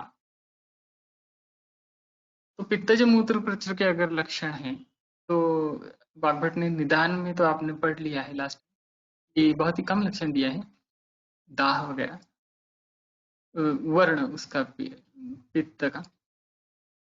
मगर अब चिकित्सा में अगर बात, ये इसमें बहुत ही अहम बात मैं कहना भूल गया कि मूत्राघात की जो चिकित्सा है, देखिए हमने देख ली है 20 प्रकार मूत्राघात, और चिकित्सा में अगर देखेंगे तो वात पित्त कफ मूत्रकृच्छ्र की चिकित्सा है और अश्वरी की चिकित्सा है। उसे छोड़कर पूरे अध्याय में कोई चिकित्सा ही है नहीं। मतलब बाकी 18 जो मूत्रकृच्छ्र है उसके बारे में कुछ जिक्र ही नहीं किया है। बाकी जो बचे हो पता नहीं कितने, बाकी जो क्या है, मूत्र जठर, मूत्रोत्संग, मूत्र ग्रंथि, मूत्र शुक्र, विघात, मूत्रसाद, मूत्रक्षय, उष्णवात, इनके बारे में कोई भी जिक्र नहीं किया है। सिर्फ एक ही सेंटेंस दिया है, यही जो क्रिया है यही आप तारतम्य से इस्तेमाल। तो वात पित्त कफ ऐसा विभाग करके उसे कृच्छ्र है, कृच्छ्रता है, या बस्ती में दोष जमा हो, मतलब मूर्त दोष है, तो उसका अश्मरी या शर्करा या ग्रंथि ऐसे कुछ बन जाता है। तो अश्मरी के जो चिकित्सा का क्रम है उसके जरिए या उसके जैसा सोच, मूर्त दोष है। और अमूर्त दोष है तो वात पित्त कफ की कृच्छ्रता के लक्षण दिखाएगा, तो उसके जैसा ढूंढना चाहिए। तो हमें कितना स्कोप है उसमें ढूंढने के लिए, क्योंकि उन्होंने इसीलिए ऐसा किया है कि संप्राप्ति तो कंपैरेटिवली बहुत बारीकी से दी है कि एग्जैक्टली क्या होता है, मूत्र जठर में क्या होता है विधारण की वजह से, या अष्ठिला में क्या होता है कि जो पुरुष का जो मार्ग है और मूत्र का जो मार्ग है, उसके बीच में कुछ ग्रंथि नहीं कह सकते मगर उत्सेद के जैसा बन जाता है। और ऐसा देखिए, ज्यादा से ज्यादा इसमें जो नैदानिक जो बातें बताई गई है संप्राप्ति के बारे में, वो महसूस होने वाली बातें। एक तो रुग्ण को महसूस हो जाएगा, नहीं तो वैद्य को महसूस हो जाएगा। इसलिए हमें बिल्कुल ये दिमाग से निकालना चाहिए कि प्रोस्टेट है तो अष्ठिला कहेंगे, या प्रोस्टेट है तो क्या मूत्र ग्रंथि कहेंगे। ये बातें बिल्कुल ही दिमाग से निकालनी चाहिए, क्योंकि ये लक्षण है। और ये लक्षण एक तो रुग्ण महसूस अपने ही अंदर महसूस कर सकता है, फील कर सकता है। और ये दूसरी जगह पे भी है, गुल्म में भी है, या जहाँ कहीं ऐसे मूर्त दोष या हमें मतलब उत्सेद प्रधान ऐसी संप्राप्तियां जो है, वहां पर भी ऐसे ही है। या और भी बातें हैं, जैसे हमेशा कंफ्यूजन होता रहता है कि हृद्रव के जैसा लक्षण है, तो हृदय प्रदेश में द्रवता के जैसा महसूस होना। तो ये महसूस होने वाली बात है, ये बाहर से थोड़ी ना समझ में आएगी कि वहां पर सोनोग्राफी करके पेरिकार्डियल इफ्यूजन है तो उसे रुद्र के, ये बात ये कोई तो मतलब नहीं रहता। ये तो गलत है मेरी दृष्टि से। आयुर्वेद में जो कुछ है वो खुद के अंदर देख के या रुग्ण के अंदर देख के ही उसका पता चलता है। तो पैत्तयुंजित शिशिरम सेकलेपावगाहनम पिबेद वरिम गोक्षुरकम विदारिम सकसेरुकम। तो पहला क्या करना है, यहाँ पर स्नेह स्वेदन नहीं है, यहाँ पर शिशिर शीत गुणात्मक। पित्त के बारे में एक बहुत अच्छी बात है। एक तो पित्त का कोई भी रोग उसकी व्यक्तता बहुत जल्दी हो जाती है, उसका इंक्यूबेशन पीरियड बहुत कम रहता है। और ठीक होना है अगर उसे, तो भी एकदम फटाफट ठीक होके पेशेंट हमें दवाई देकर निकल जाता है। हम लोग दवाई देते हैं, वो दवाई देता है और बहुत जल्द ठीक हो जाता है। और दूसरी एक बात इसमें अहमियत वाली ये है कि पित्त के बारे में प्रायः यूनिडायरेक्शनल ट्रीटमेंट उसको वात और कफ के जैसा नहीं है कि वात को स्निग्ध रुक्ष स्निग्ध उष्ण चाहिए, कफ को रुक्ष उष्ण चाहिए, ऐसी बात नहीं है इसमें। पित्त के बारे में शिशिर मतलब शिशिर, शीत चिकित्सा उसे देना बहुत ही सीधी बात है। तो जो भी कुछ करना है, सेक करना है, लेप करना है या अवगाह करना है, उसमें एकदम से चॉइसेस कम हो जाते हैं। देखिए, जब हम लोग चिकित्सा करने के लिए आते हैं तो कैसे उस पेशेंट्स में पॉसिबिलिटीज हम नैरो डाउन करें, इसी के लिए हम लोग प्रयास करते रहते हैं। तो ये पित्त के बारे में एक आसानी है, उसकी पॉसिबिलिटीज बहुत ही नैरो डाउन हो जाती है। तो तीनों चीजें में परिषेक के लिए या लेप के लिए, अवगाहन के लिए शीत का द्रव्यों का इस्तेमाल करना चाहिए। पिबेद वरीम गोक्षुरकम विदायम च कसेरुकम, ये द्रव्य भी बहुत ही सीधे साधे और बल्य, मूत्रवर्धक या मूत्र विरेचक और पित्तवात शामक इस तरीके से दिए हैं। क्योंकि मूत्र कृच्छ्र जब पित्त जो होता है तब, क्योंकि उसमें अवरोध है, वात तो होता है, मूत्राघात या मूत्र कृच्छ्र, उसमें अवरोध अगर होगा तो वायु का तो प्राबल्य होना स्वाभाविक है। तो इसमें जो द्रव्य आएंगे तो स्वाभाविकतः ये पित्त वात शामक इस तरीके से आगे। तृणाख्यम पंचमूलंच पाक्यम समधुशर्करम। अब थोड़ा सा डेविएशन है।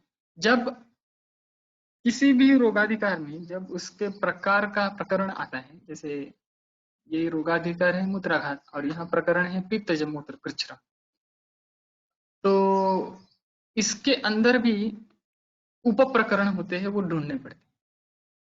पहला जो है वो वरी गोक्षर के विदारे कसेर का, ये एक ग्रुप है। फिर तृण पंचमूल, ये दूसरा ग्रुप है। तो उसका क्या कैरेक्टरिस्टिक्स है वो तो पता है आपको। तृण पंचमूल थोड़ा उसमें मूत्र विरेचक द्रव्य है एक तो सब।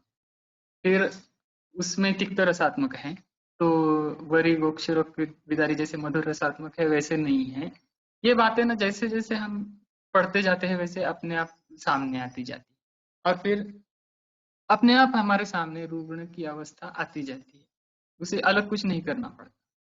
तो तृण पंचमूल किसके बारे में इस्तेमाल करेंगे, तो जिसे तिक्त द्रव्य की आवश्यकता है और मूत्र विरेचन की अपेक्षा है, और तिक्त होने की वजह से पाचन की अपेक्षा है, तो उसका पाक्य मतलब उसका कषाय, या पाक्य का मतलब कुछ भी हो सकता है, हिम भी कर सकते हैं। स्वरस तो नहीं ले सकते, तृण पंचमूल कठिन है, मगर ठीक है, उसका कुछ ये पंच कषाय में से कुछ कल्पना करके इस्तेमाल कर सकते हैं या हिफांट कर सकते हैं। मगर देते हुए कैसे देना चाहिए, सब मधु शर्करा, मधु और शर्करा के साथ। इस इनका भी अभी मधु और शर्करा में भी हमें मधु शर्करम तो एक साथ इस्तेमाल करना चाहिए, एक तो प्रायोरिटी ने से। और अगर हमें द्रव्यों के बारे में सोचना है तो मधु से क्या होगा और शर्करा से क्या होगा, ये अलग अलग भी सोच सकते हैं, मतलब सोचना ही चाहिए, क्योंकि शर्करा जो है वो इक्षु से बनती है और इक्षु जो है वो द्रव्यरेचन के लिए अच्छा है। मधु का वैसे नहीं है, वो बद्ध गणमूत्र है। तो ये जो थोड़ी थोड़ी छोटी छोटी बातें हैं, मगर मधु के बारे में एक फायदा ऐसा है कि वो कषाय रसात्मक है, अनुरस है उसका, इसलिए वो थोड़ा सा कफ का शमन भी करेगा। और मूत्र ये मल जो है, तो सारे जो मल हैं उनमें से स्वेद को छोड़कर कफ के आश्रय वो होते हैं, वो तो आपको पता है कि रक्त और स्वेद ये पित्त के आश्रय होते हैं, और अस्थि वात का, और बाकी के सारे धातु और बाकी के सारे मल जो है वो कफ के आश्रय होते हैं। तो मूत्र ये मल होने के कारण उसमें कफ का प्राबल्य तो होता है, क्लेद तो होता ही है, तो ये बात उसमें ध्यान में रखनी पड़ेगी। तो इसके लिए उस कफ को अगर कम करना है हमें, तो मधु का इस्तेमाल करना पड़ेगा। ऐसा अगर हम एक एक द्रव्य के बारे में, एक एक दोष, एक एक अवस्था, एक एक धातु, एक एक मल और उसके भी गुण, और उस रुग्ण में उसके एग्जैक्ट हेतु क्या हुए हैं, उन हेतुओं के गुणों को अगर विचार, देखिए ये इतना सारा विचार करना पॉसिबल है क्या, ऐसे हमेशा हमारे सामने सवाल आता है कि इतना सारा सोच तो कितना कठिन हो गया आयुर्वेद। ऐसी बात नहीं है उसमें, उसमें यह है कि आप जितना कर सके उतना आपको करना चाहिए। आप जितना नहीं कर सकते उसके लिए तो कोई कुछ नहीं कर सकता, मगर जितना आप सोचना आपके लिए पॉसिबल होगा, इसलिए उतना आपको करना पड़ेगा। और ग्रंथ में तो इसका दिग्दर्शन मिलता ही रहता है हमेशा। वृषकम तर्पुसैर्वारु लट्वा बीजानि कुंकुमम द्राक्षाम्भोभिः पिबन् सर्वान् मुद्राघातान् अपोहति। तो वृषक त्रपुस एर्वारु लट्वा बीजानि कुंकुमम द्राक्षाम्भोभिः, तो द्राक्ष के जल से, मुनक्के के जल से पीने से सर्वान मूत्राघातान अपोहति। अब यहाँ पर सर्व मूत्राघात सिर्फ पित्तज मूत्र कृच्छ नहीं है, सर्व मूत्राघात इसकी फलश्रुति दी है। अब इसमें कैसा विचार करना चाहिए, देखिए फिर से अधिकरण तंत्र युक्ति से शुरुआत करेंगे। अधिकरण कौन सा है, वैसे तो ग्रंथ का अधिकरण क्या है ये भी देखना चाहिए। ग्रंथ तो संग्रह ग्रंथ है, इसलिए वाग्भट ने ये क्यों नहीं बताया, वो क्यों नहीं बताया, ये सवाल वाजिब हो जाता है। दूसरा, ये चिकित्सा स्थान है, तो चिकित्सा की दृष्टि से। तीसरा, मूत्र अप्रवृत्तिजन्य रोगों में मूत्राघात चल रहा है, तो उसका अधिकरण नैरो डाउन हो जाता है। फिर पित्तज मूत्र कृच्छ अधिकरण है, और उस अधिकरण के अंदर हमने ग्रुप्स देख लिए, वरी गोक्षरक विदारी तृणाख्य पंचमूल, और ये तीसरा ग्रुप वृषक तर्पुस एरुवारु लट्वा बीजान, इसका अपना एक कैरेक्टर है इन बीजों का। वो थोड़ा आप आपके लिए मैं छोड़ देता हूँ, आप खुद इसके बारे में सोचिए और एग्जैक्टली इसकी अवस्था क्या होगी वो आप खुद ढूंढ के निकालें, क्योंकि इसमें कुमकुम है, ये बहुत ही अलग चीज है। और इसका ये फलश्रुति में ये दिखा है कि सर्वान मूत्राघातान। अब इसमें क्या हो गया कि अधिकरण एकदम बढ़ गया ऐसे लगता है, तो ऐसी बात नहीं है, अधिकरण तंत्र युक्ति से तो ये पित्तज मूत्रकृच्र का ही अधिकरण चल रहा है, प्रकरणाधिकरण। मगर ये इन द्रव्यों का इस्तेमाल सारे मूत्राघातों में हो सकता है, ये पॉसिबिलिटी सिर्फ उन्होंने दी है। ठीक है, तो उसके उसके अपने अपने अधिकरण के द्वारा उसका निदान और चिकित्सा के जो संकेत है वो इसमें अप्लाई करने ही पड़ेंगे। एर्वारु बीज यष्ट्याव दार्वीर्वा तंडुलांबुना तो ये न कलकम द्राक्षाया पिबेत पर्युषितेन वा। अब ये और एक ग्रुप है, कल्क है, जल से लेना है। एर्वारु बीज यष्टि दार्वी, इसमें क्या है, अलग अलग चीजें हैं इसमें, इनमें से कुछ अलग अलग भी इस्तेमाल कर सकते हैं या एक साथ भी कर सकते हैं। और उसका अनुपान है तंडुलांबुना। अब ये अनुपान भी काफी गौर करने वाली चीज है कि तंडुलांबु ये अनुपान प्रदर में भी आया है, इसलिए रक्त प्रवर्तन होगा तो इसका शायद ज्यादा फायदा होगा। ऐसी छोटी छोटी बातें, इन सभी द्रव्यों के बारे में हमें सोचकर एग्जैक्ट अवस्था में उसका इस्तेमाल करना चाहिए। और इसका कल का इस्तेमाल करना है, इसका क्वाथ नहीं है। तो कल्क थोड़ा सा गुरु होता है, मगर जिनका अग्नि अच्छा हो उनके लिए क्वाथ करने से कल्क अच्छा है, अच्छा बेहतर काम करता है। क्योंकि कल्क के जरिए जो रुग्ण के पेट में जाएगा वो क्वाथ के जरिए नहीं जा सकता। जहाँ कल्क की अपेक्षा है वहाँ कल्क का ही ज्यादा फायदा होगा। पर्युषितेन वा, किंवा वो द्राक्षायाः कल्कम परिषितेन जलेन, ऐसा कि उसका शायद किसी ने अर्थ किया है कि द्राक्षा का कल्क परिषित जल से लेना चाहिए। तो परिषित जल से क्या होगा वो भी हमें सोचना चाहिए कि पानी अगर रात भर रखा जाए तो उससे उसमें क्या गुण आ जाएंगे। तो एक तो किसी भी चीज को परिचित करने से उसमें थोड़ा अम्लत्व भी आ जाता है। दूसरा ये कि अब इसी से पता चलता है हमें कि उसका मूत्र पर कुछ असर होने वाला है। और तीसरी बात यह है कि द्राक्षा का कल्क है, तो द्राक्षा ये मतलब आशवरिष्ठ की योनि है, और आशवरिष्ठ ये सब अम्ल वर्ग से है। तो यहाँ इतनी मात्रा में अम्लत्व चाहिए कि जो हार्मफुल भी ना हो, पित्त ना बढ़े, मगर अनुलोमन के लिए भी उसका इस्तेमाल हो। और द्राक्षा ये जो द्रव्य है उसके अपने जो गुण हैं उसका यौगिकत्व का भी इस्तेमाल। तो हमें सोचने के लिए काफी जगह है इसमें, जितना ज्यादा सोचेंगे उसमें और भी कुछ कुछ उसमें से अंडरस्टैंडिंग हमें होता रहेगा। तो शायद 5 मिनट है अभी भी, या 2-3 मिनट है। ओके, कफेजम मूत्र परीक्षा को शुरुआत करेंगे और 10:30 तक हम फिनिश करेंगे। कफजे वमनम स्वेदम तीक्ष्णोष्ण कटुभोजनम यवानां विकृति क्षारम कालशेयंच शीलयेत्। अब पहली बार यहाँ पर शोधन कुछ आया है। तो कफजे वमन, कफज मूत्र परीक्षा में वमन, स्वेद, तीक्ष्ण उष्ण कटु भोजन, यव की विकृति, क्षार और कालशेय, इनका शीलन करना है। अभी हमारे सामने मूत्रकृच्छ ऐसा एकदम निदान जो हम लोग करते हैं चिकित्सा व्यवहार में, आपने भी कई वैद्यों के क्लिनिक्स में देखा रहेगा। तो ज्यादा से ज्यादा रुग्ण जो है वो पित्त वात इस तरीके के होते हैं, जिनको यूरिन में जलन होना यूरिन करते समय, या उसमें रक्त वर्ण या पीतता होना, या औष्ण महसूस होना, या उसको ड्रॉप ड्रॉप यूरिन होना, या हेजिटेंसी, फ्रीक्वेंसी, अर्जेंसी, ये जो अलग अलग सिम्टम्स है ये आना, इसके लिए किया जाता है।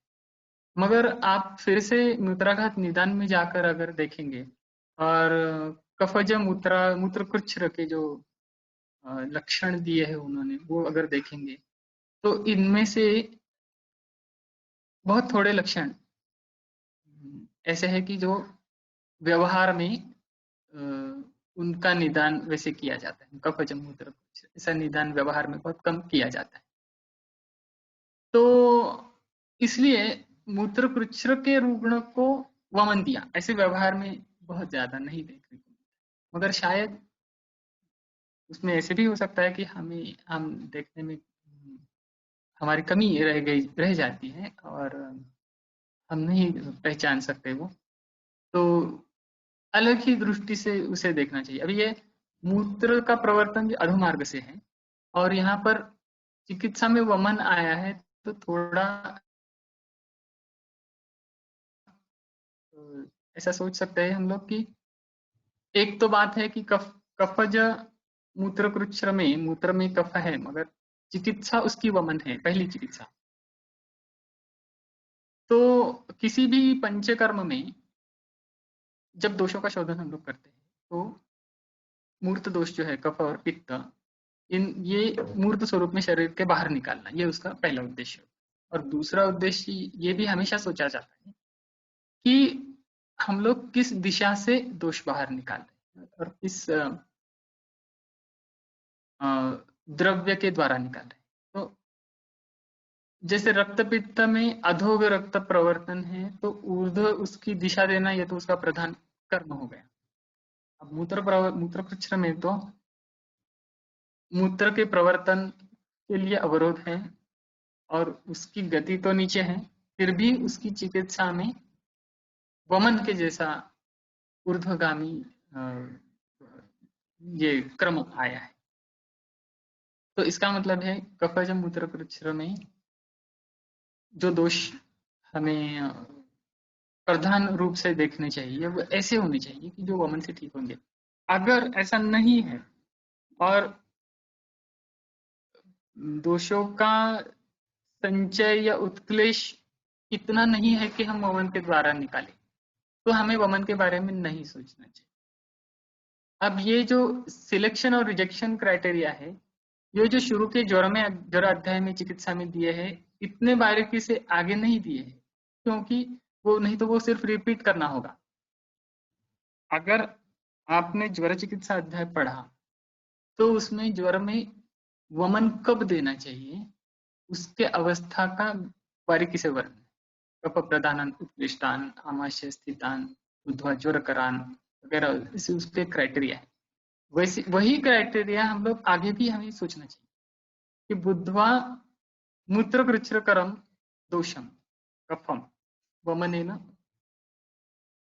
चिकित्सेत, ऐसा कुछ तो उसका अन्वय हमें अन्वय नहीं मगर वही सोच हमें यहाँ इस्तेमाल करनी पड़ेगी। और दूसरा ये तो स्वेद है, स्वेदन। अब कफ के लिए स्वेदन और वात के लिए स्वेदन ये हमने शुरू में ही देख लिया। कफ के लिए जो स्वेदन करना है वो रूक्ष द्रव्यों से करना, ये पहली बात है। मगर अगर वात का अनुबंध है या उस वैसी आवश्यकता है तो स्निग्ध द्रव्यों से स्वेदन भी हो सकता है। तीक्ष्ण उष्ण कटु भोजन, तो भोजन के लिए भी ऐसी चीजें हैं कि जो कफनाशक है पूरी तरह से। तो उष्ण भोजन और कटु भोजन खास करके मूत्रकृच्छ्र के रुग्णों के लिए जब हम सोचते हैं तो उसे पित्त का बिल्कुल ही अनुबंध नहीं है ऐसा देखना आवश्यक है, ऐसा मुझे लगता है। यव विकृति के ये भी यव द्रव्य के बारे में सोचना चाहिए। क्षार, तो क्षार द्रव्य जो है वो स्वाभाविक है उसका मूत्र की तरफ जाना और कफ का नाश करना। और कालशय मतलब तक्र के इस्तेमाल की भी उसकी अपनी अवस्था है, तो वो भी सोचना चाहिए। और इनका शीलन करने के लिए बोला है, तो शीलन भी कितने दिन तक और क्या मर्यादा तक करना चाहिए वो भी एक अलग अलग रुग्ण में अलग अलग हो सकता है, ये बातें अलग अलग हो सकती है। तो मुझे लगता है हम लोग आज यहाँ रुकेंगे, बाकी का जो वर्णन है और अश्मरी वगैरह आगे हैं तो वो हम अगले रविवार को देखेंगे। मगर आज हमने काफी मूलभूत जो तात्विक सैद्धांतिक जो भाग था वो कवर किया है। और नेक्स्ट टाइम हम लोग ये अध्याय पूरा पढ़ेंगे, उसका अर्थ भी जानेंगे और थोड़े बहुत पेशेंट्स और केसेस के बारे में भी मैं चर्चा करूंगा। तो हम लोग रुकते हैं। बहुत बहुत धन्यवाद सर। धन्यवाद। जैसे कि सर ने कहा, हमारा अगला सत्र अगले रविवार को इसी समय पे होगा और सर ने कहा वैसे यही अध्याय सर कंटिन्यू करेंगे। धन्यवाद सर। तो अगर कुछ और किसी को शंकाएं नहीं है, कोई क्वेश्चन है तो पूछ लीजिए, 2 मिनट रुकते हैं। और अगर कोई क्वेश्चंस नहीं आते हैं तो ये सेशन यहीं पे एंड करेंगे। हॅलो हॅलो, नमस्कार. Hello, yes. सर मला नमस्कार सर. एक क्वेश्चन माझा असा आहे की इथे पर्युषित जल जे सांगितलेलं आहे, तर ते आपण जे नॉर्मल आत्ता पाणी पितो, म्हणजे टाकीतलं आपलं पाणी असतं, नदीचं पाणी असतं, कालव्याचं असतं, तर ते पाणी जे साध्या पाण्यासाठी पर्युषितची व्याख्या दिलेली आहे का आपल्याकडे उकळून गार केलेलं पाणी म्हणजे वापरायला चांगलं आहे, तर त्या पाण्यासाठी ती विशेष करून आलेली आहे, एवढं मला विचारायचं होतं. हा, तर त्याच्यामध्ये बरेच फरक होतील बघा. त्याच्यासाठी पाण्याचं एक स्वतंत्र अधिकरणच आहे, पाणी कसं वापरावं, कुठलं चांगलं कुठलं वाईट वगैरे. आणि त्याच्यामध्ये सगळ्यात महत्वाची एक गोष्ट अशी दिलेली आहे की तुम्ही ज्या पात्रामध्ये साठवाल ते पाणी, आता आयडियल मोस्ट जर बघितलं तर दिव्यजल हे सगळ्यात चांगलं आहे किंवा इंद्रजल ज्याला म्हणतात ते. आता ते पावसाळ्यात साठवून ठेवलेलं पाणी वर्षभर वापरायचं अशी पद्धत आहे. मग तेच पाणी काढून नुसतं रात्रभर ठेवणं, ह्याच्यात वेगळं काही करणं होत नाही. फक्त कुठल्या पात्रामध्ये तुम्ही ठेवणार त्याच्यावरती त्याच्यामधले गुण बदलणार.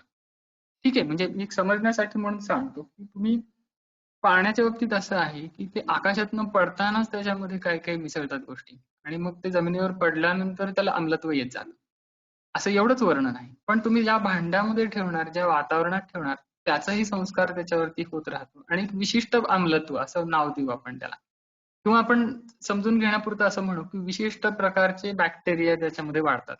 समजण्यापुरतं सांगतोय, कारण एकदा ते बॅक्टेरियाच्या क्षेत्रात गेलं की ते आपल्या हाताबाहेर जातं सगळं. पण कुठल्या पात्रामध्ये ठेवल्यानंतर काय स्वरूपाचं अम्लत्व त्याला येणार आहे, तर मी अम्लत्व हे शब्द वापरतोय ते सुद्धा मर्यादित आहे, मर्यादित अर्थाने. कुठल्या अर्थाने त्याच्यात आणखी गुणांतराधान होणार आहे हे प्रत्येक पात्रानुसार वेगळं ठरणार आहे. उकळून रात्रभर ठेवलेलं पाणी हे त्रिदोष प्रकोपक आहे असं वर्णन आहे. एकदा उकळल्यानंतर ते त्या दिवशी दिवसभरात संपवायचं असं निर्देश आहे. त्यामुळं ते अपेक्षित नसावं असं मला नक्की वाटतं. आयडियल जे आहे ते दिव्यजल साठवून ठेवलेलं आणि विशिष्ट पात्रामध्ये. आता ह्या बाबतीमध्ये मूत्रपुरच्छराच्या बाबतीमध्ये मग ते चांदीच्या पात्रात ठेवल्यानंतर काय गुण येतील, तांब्याच्या पात्रात ठेवल्यावर काय गुण येतील परिशिष्ट केल्यावरती, असं बघून त्याच्यात तपशील करायला लागेल असं मला वाटतं. पण ठीक आहे, म्हणजे एक कॉमन म्हणून काय की मातीचं भांड हे पाणी साठवण्यासाठी पहिल्यापासून वापरायचे. मग त्या मातीच्या पात्रामध्ये वेगळं काढून ठेवलेलं पाणी काहीतरी वेगळं त्याच्यामध्ये गुण निर्माण होतील एवढं निश्चित. हो सर, धन्यवाद सर.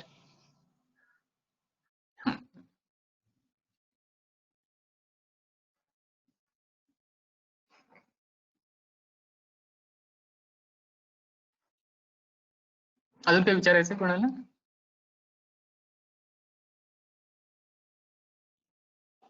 बहुतेक नहीं सर, इनबॉक्स में भी और कोई शंकाएं नहीं दिख रही है, तो आज का सेशन सर यहीं पे एंड करेंगे और अगले रविवार को यही विषय कंटिन्यू होगा। अच्छा, ठीक है। ठीक है sir, okay sir, thank you. Okay, ठीक है, अच्छा।